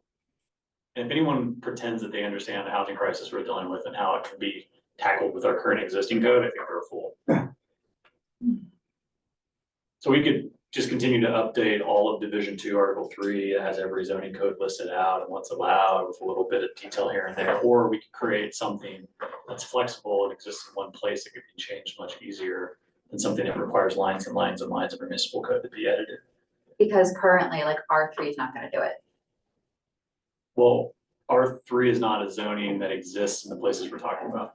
But it will possibly Yeah, be T-Bone. annexation. So if we're talking about the annexation, We're not talking about the annexation. well, We're talking about, But that's Eastern that's Corridor. one, it's okay, fine, you're right. But we don't have, we didn't have R3 it. creates housing. Yes, it does. It doesn't require, you could require through development agreement, a certain, affordability to it, but it doesn't currently, but an overlay would. So what if essentially. Tebow, what if Tebow decides these design guidelines are too fluffy, they're too gray, we don't want to deal with this, we're just gonna sell this property now that's been rezoned, it's much more valuable than it was before it was annexed and rezoned. And so they just, Sounds just like a, so they just flip, hold on, so they just flip it, which is super realistic frankly, and then someone else buys it. And they're not interested in any of the things that Tebow agreed with. We don't have any mechanism to help them change it, to develop it in a way that would benefit the town and the developer. So even though we've talked about commercial being next to R3 being essentially mixed use. I mean, essentially that's what it does, creates a mixed use area. It's side by side use. Yeah, it's not mixed use. Down here in Two the different- corridor, they have to be separated vertically, that's the only way mixed use works down there. Which is more common in the downtown than it would be out here, but the problem is like, what we just agreed to with the annexation was like a piecemeal kind of approach to development, where somebody buys a piece of property. And we specifically zone it for their development interests, which is really clunky. And it's fine, we could continue to do that, but there are tons of properties that might be really valuable to reasons that we can't foresee today. That already exist in our town that already have zoning, we have to go through individually and spot zone them for each development interest. Whereas an overlay district would sort of define all of them at once. I don't know. I get it. Well, would it be considered spot zoning if you use the overlay district to expand to one property? If that property falls within the overlay district. Well, no, I mean expanding the overlay district. Like Overlay annex in, district, expand, yeah. like annex in, expand. Oh, okay, this property over here, now we would like it to be mixed use. Because we're looking at it differently. Sure. Can you expand the overlay to Mhm. include that one property? Yeah. Or would that be considered spot As zoning? long as it's contiguous, there's no problem. Okay. So as we continue to annex more, if we do, then the overlay just extends to it, not automatically, but easily could. Yeah, it would just be a map amendment, and you rezone the property. And we don't rezone without, an applicant or the property owner wanting to. So it would likely be that there's a property on the fringe of one of these districts and they're like, hey, we're selling or we're wanting to develop this property. We would like to have a bit more flexibility that's, within the mixed use district. And then it's up to, the PCDC and the BOT, their final determination to rezone that property.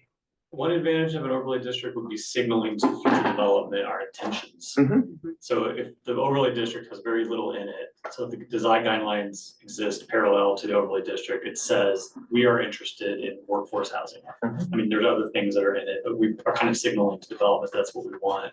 That could be an advantage to us, but it would still develop, or it would limit development potentially. But it could be an advantage to us to say like, we have no other way of announcing to future developers who might be looking at our code that we're interested in affordable housing unless we designate something as an overlay district. I'm trying to imagine, I'm just thinking of like a growing blob, just like, what's the potential for annexation beyond where we are now? Just more Alliance overlay, just this big stretch of overlay over there. So like, how much land is left to be annexed potentially in Alliance? Well. You should have been on the IGA. That's part of the IGA. There is a I'm imagining it's a lot. Well, It's not a lot? It's actually not much. no, it's not. There's a limit. There's a, yes, there's a Yeah, lot we- of limits. Yeah, we have an IGA with Boulder County, and that IGA says which properties we can annex into the town. I'm not ready yet, but I hear it's long. Sorry, I'm not ready yet, but I hear it's long. It's not that long, it's just the process is really painful and the map is the biggest bone of contention and that's exactly why, because people, it is very limiting in what can be annexed. It is not a free for all, it's not gonna just grow.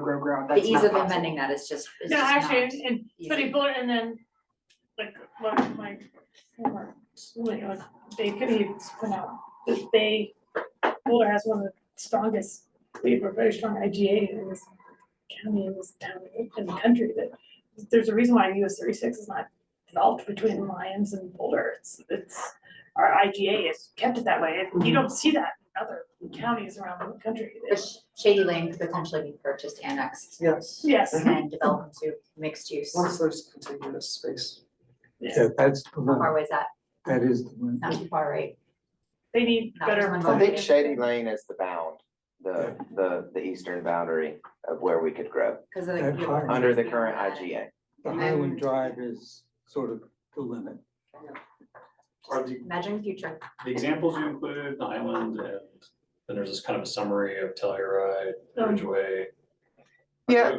Are those municipalities where their overlay districts coexist with design standards? Yeah, so the Highlands example, and this was a bit biased because I wrote them, but Uh-huh. they work, they work, but it's a very simple, I think it's 9 pages. Yeah, no, Uh, I'll and never through. And I'm not saying it's perfect at all. I mean, I'd only been a planner for like 2 years when I wrote these. But again, you have a historic downtown that you're trying to get housing and you're trying to get creativity and mixed uses within and trying to open that up.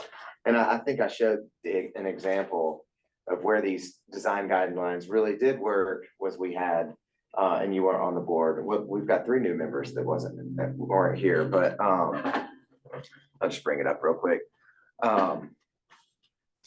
We had a gas station that went up for sale and they had to redevelop just because of market pressures. Let's see.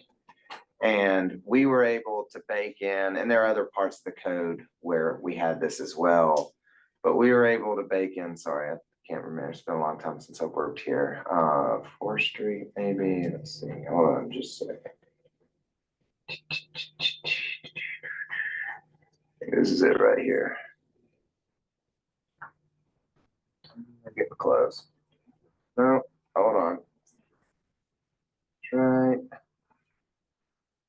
I'll find it later, but anyways, we were able to get out of one gas station that was being redeveloped.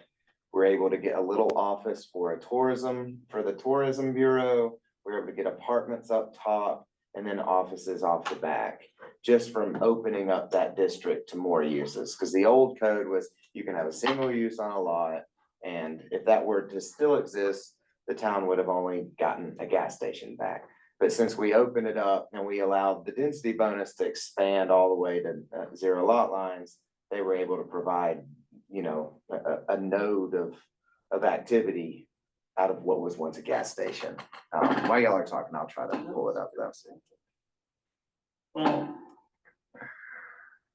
the reason I brought it up is I feel like to try to give you kind of a sense of how the PCDC feels, which is hard to do, right? It might be worth kind of recapping that we think flexibility and design guidelines are important, but we also understand that an overlay district can be advantageous to developers understanding a predictable process and allowing us to bake in our affordable housing bonuses to redevelopment, where otherwise I don't know where we would put those things. But I don't know if everyone agrees with that. That just kind of seems like the consensus. Also, our overlay districts usually have like a narrative at the beginning, so we can be descriptive about those parts of the town in ways that might not be captured in lines of the code. That could be helpful for developers too.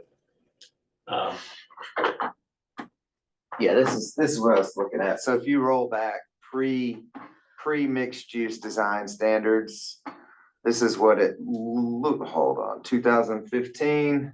I like it.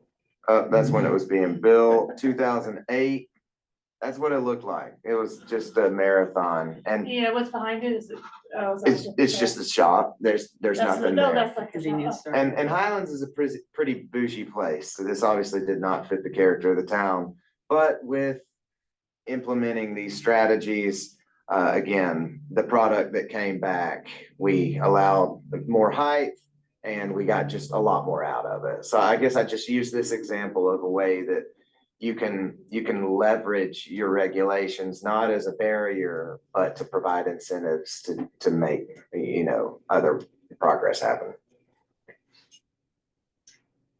Please. I wanted to agree with Neil's summary. But one slight modification is that the commercial design guidelines should be looked at carefully to make sure that the housing side of mixed use is thought about a little more than was thought about when they were originally drafted, so that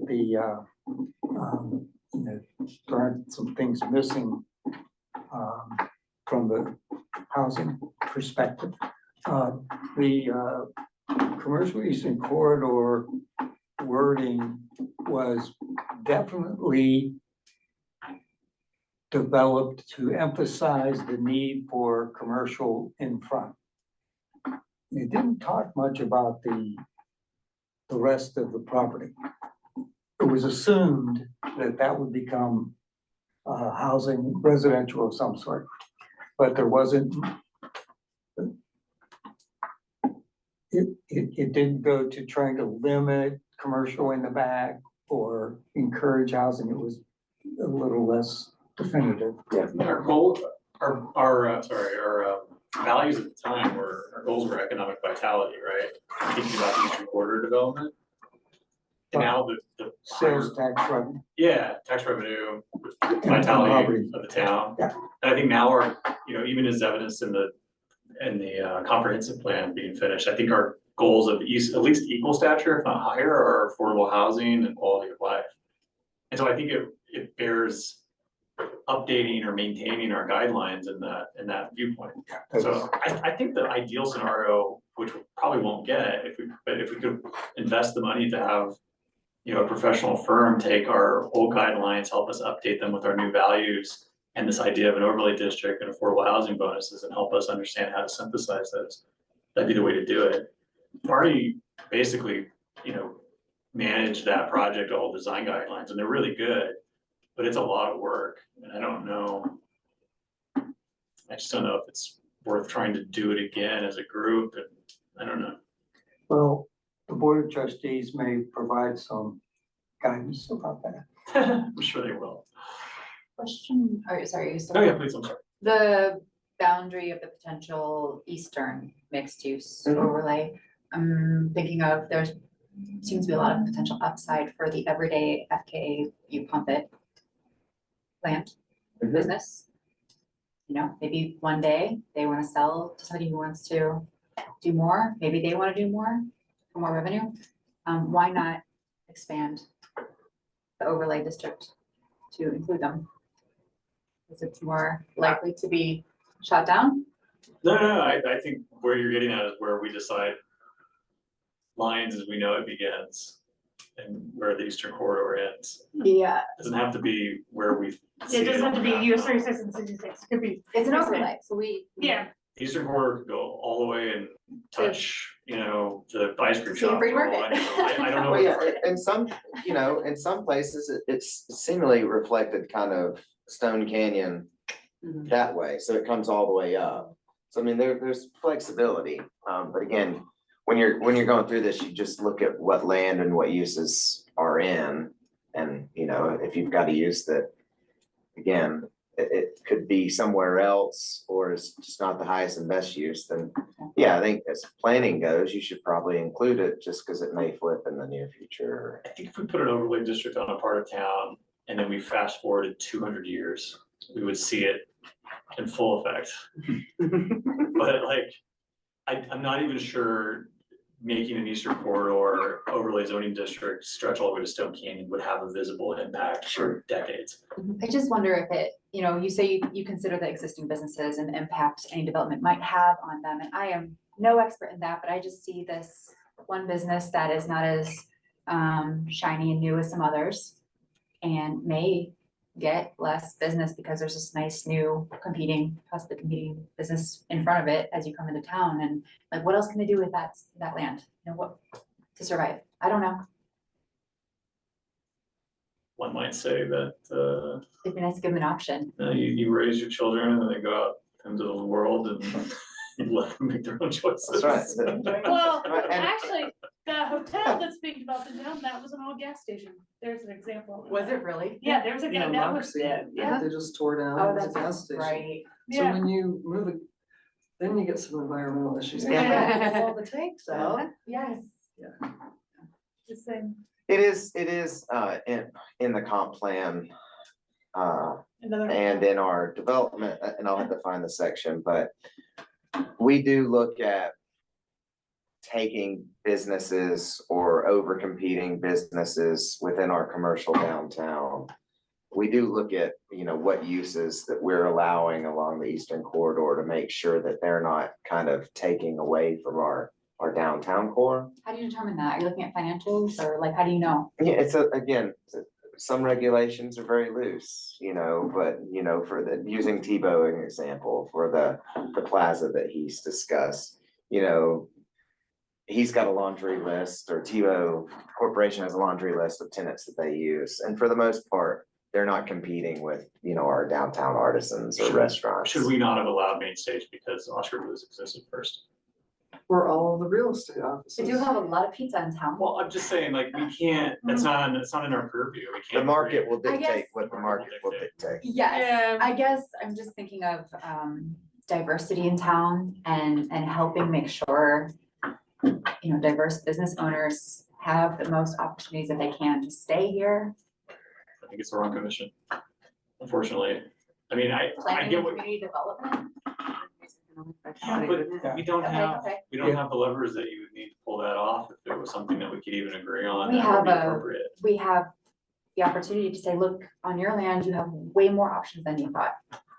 But if it's allowed use and we say you can't do it, I think we're opening ourselves up to litigation. Yeah, we can't do that. Wait, sorry, what were you saying again? What do you mean? If we say this can be a gas station, because somewhere on our use list it says gas station, and then we tell a developer they can't do a gas station.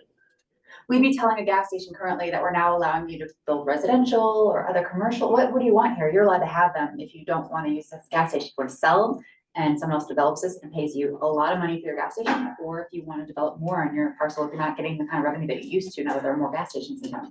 You see all these pizza places, they're also concert venues now, and they're just trying to diversify what they offer to be competitive, I think. They're trying to like, what else can I sell here? T-shirts, you know, just all sorts of stuff to stay in business, I think it's competitive, I think but it's inappropriate for us to kind of try to incentivize somebody to not have a business that would be in conflict with an existing business because we're afraid that the business might be affected. Unless it's a Subway. Unless it's a- Or a Pizza Hut. I just feel like that, well, what you're saying, it makes sense and it speaks to my heart too, but I think it would be, I'm trying to frankly, it understand would be an it. ethics violation for us to like, it says that, like, we could Plus, ask a developer to do something land use related that would benefit a private company in our town. Okay, it would kind of be like picking and choosing which businesses could have extra development capabilities right off the bat instead of applying for something. Yeah, I You fall into find this overlay, the but you lever don't. in our code that says we could do that. Well, I mean, but that's what we're doing now. We're doing saying that. you guys get this overlay and you guys don't, but We're that's saying, because. please build affordable housing here. We're saying, yeah, I mean, the whole point of it is, More than that though. we're saying Please add these, businesses here, please add other, maybe a gas station here, it's like. we're trying to be not- responsive to the comp plan too. I mean, Yeah, It'd be, I guess I'm asking my question the right way. And, you know, in looking at the comp plan, no other places, there's one little other area that could be mixed use, but it kind of stands alone. All these other commercial corridors, they're not called out. And they weren't a part of the community conversation to rezone those or establish mixed use in those areas. Okay, So we're just building on, you know, the districts that we're looking at, those were conversations that have been vetted through the community. So, you know, that's, okay. you know, the get it. cliff we're jumping off. But there is a property owner that is east of the Pump It that did work with Boulder County and Lyons to try to make their property mixed use, but they have since decided not to sell their property, but that's been, you know, those things happen also.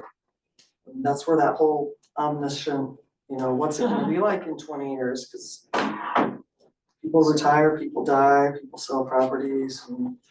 I do think. So the Economic Vitality Commission now, that, at that time, the Economic Development Commission looked at a couple of ways of trying to get more sales tax revenue, at least. And there were two competing concepts. One was called LEG, Lions Economic Growth Group, something like that. And its purpose was to work with existing businesses to grow them, to your point earlier, sell more things, expand your property, you know, various ways of helping business owners develop and expand their revenue, which would create more sales tax. The other approach is to look at leakage, in other words, of the amount of income generated by the residents of Lyons.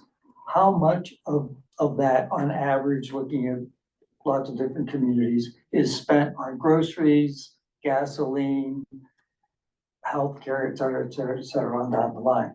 And then how much of that is being satisfied by current businesses. And for places where there's a lot of revenue available for goods and services, and there's no way of supplying it within town, we should go and recruit or find businesses to come and provide that. The preference at that time, the preference of the Economic Development Commission was to use LEG, because they went to a conference, a couple of them went to a conference that said that works better. Which worked better? Neither, because we didn't do either one. I do think maybe, not to be a wet blanket here, but we should probably wrap our meeting up 2 hours in, just for the sake of our procedural sanity. Okay. But I hate to do it because I like what we're talking about, but I think maybe we should save this for another day. But I do, as chair, if anyone has any kind of like a burning desire or something that they felt like they needed to get out, now would be the time to do it. Otherwise, our workshop can be ended and we can pick it up another day. We can ask staff to open up the workshop again and continue the discussion, or we could ask for, you know, bring it back to Victoria and the rest of the staff and see what the appetite is based on what we thought we got out of this. And then if we can do more, we can do more. It's entirely up to you guys. But what's that? He's raising his hand. Oh, you want to say something? I just didn't know if we were allowed to be contributing or. I mean, we were tacitly agreeing that we were gonna try just listening. We're normally very chatty. And like, I thought you were gonna do it. You came so close. Well, at a general business meeting, it wouldn't be, there's procedures and stuff. In a workshop, generally speaking, the quorum is no, but like. Just go. Shoot away. A couple of different things we're gonna try to do is the same thing, connect them all together at the same time if that's possible. To your point about the restricting businesses to promote more diversity, I've seen that happen abroad, and it definitely is. It's a really interesting and unique situation, but I've only seen it under different governmental structures. Under a capitalist society, I've never seen that. The only way that I've ever seen it is like the town actually purchasing things and then incentivizing, and so it becomes, it's incentive and encouragement and collaboration more so than in a restrictive sense. But you can still achieve those same outcomes, and so I like where your head's at a lot. Maybe a different approach might be going to that economic development committee. I think would be cool to bring up there. So the goal for this meeting, I'm just trying to wrap my head and make sure I have it correctly, was to determine if it makes sense for staff to continue investing time and energy into this overlay. And the only other restriction I'm seeing is the kind of the breadth of that expanding beyond and eventually getting to that perimeter is the main thing that I was. And of course, the time and resources, yes, but for like long term beyond that initial time and resources.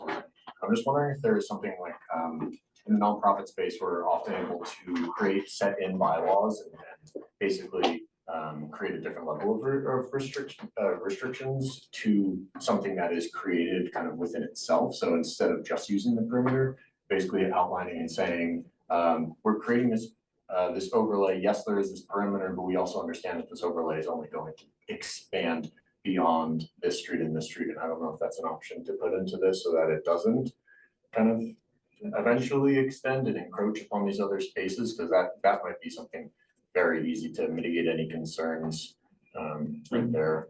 And then my other question and point was just about actually fire stuff. I think that was answered. It sounds like fire stuff is more on the permitting side. I work in like fuels mitigation and stuff, so very familiar with like home defensible spaces and ignition zone and all that stuff.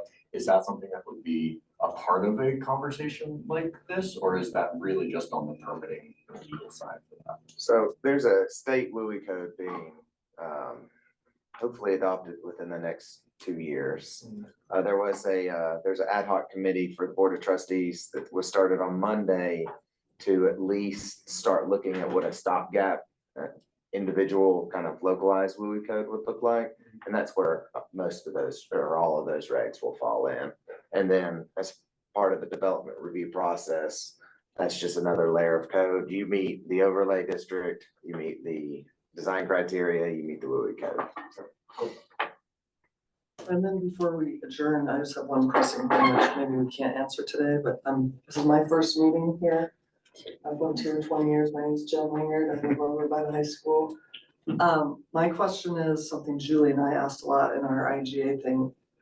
What's the mechanism to try to get assurance that these worker housing is for Lions workers, not Long Rock or Bozer workers?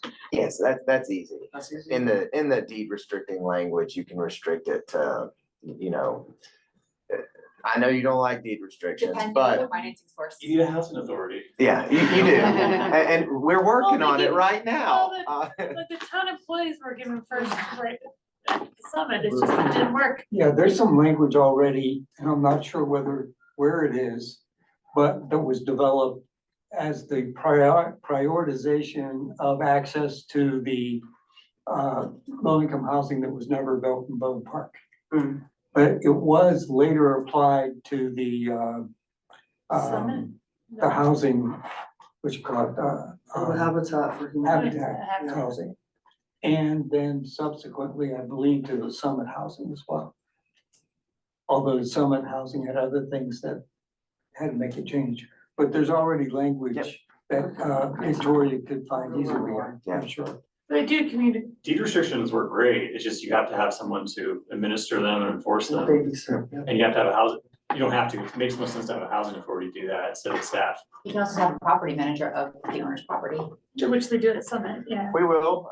I'm meeting with Netherland on Thursday to finalize our job description and everything for our housing coordinator. So we're just waiting on Netherland. He's a new town administrator, so he's just had a lot of catching up to do. But we will hopefully have that position out for hire very quickly, so. But that wouldn't necessarily be the person who manages the property of this new development that someone else owns. They, could, in their development agreement, deed restrict their properties, and their property manager would ensure that those restrictions are followed. Yeah, but we would still we would still expect reports from that property manager to make sure that they're doing what they need to do. But yeah, they can do all the reporting, and we just have to check. The biggest and closest thing we've had to an affordable housing development would be Evans Street. Would you expect that size of a development to have a property manager? What, No. 4 units? Seven, 7. Nine. 6, 9, there you go. Nine. No. She's the developer. Manager of it. I mean, it's a great idea, it's just, yeah, it has to When be you a get certain bigger, you size need to a be- property be a manager, property but someone who's a sophisticated developer is gonna have a 4-story building with small units, let's say 40 units or however they're gonna make. Like, they're gonna have a manager. Well, I don't know. They might, but it might be a corporate manager that manages a lot of other properties. And if you would have, I don't know if you watched the meeting on Monday, but we're having issues with that right now in our community with property managers for affordable housing. Yeah, for sure. Yes, yeah. So, but you're trying to wrap up. I see the time Yeah, ticking, yeah. so. To be continued, but. No, this is good, this is good. I So just- direction to staff is that perhaps to make an argument for pulling this into an overlay district, but keeping the design criteria separate. Yep. Okay. And I wish we would collaborate with the Economic Vitality and Sustainability Commissions. I think their input would help us. I like that idea, and I think we should also review, like Barney asked, I'll definitely look at your design criteria with that in mind. We've had a run of about 6 to 8 weeks where there haven't been like a ton of, minus the ones that the farmer's market. Yeah. That was fresh. Where there's been a little bit of flexible time, but I feel like for the last 3 years, there's almost been not a meeting that we could spare, you know? So like, I hope we can do these kinds of things, I just don't know. Yeah. I just don't wanna be too ambitious about something that can't fall through. I think they provide valuable insights before it gets to the BOT, because once it gets to the BOT to approve, they look for input from the various commissions, correct? But before it gets there to help craft, I don't know. Don't tell us that. Okay, I don't know. I don't know. Just You Really? haven't? try not to. I listened in almost every single Spent one. the first 2 Fascinating. years of my life in Lions with those meetings. Can we adjourn? Let's adjourn. We don't have to adjourn. Thank you. Thank I don't you. feel obligated to stay the whole time.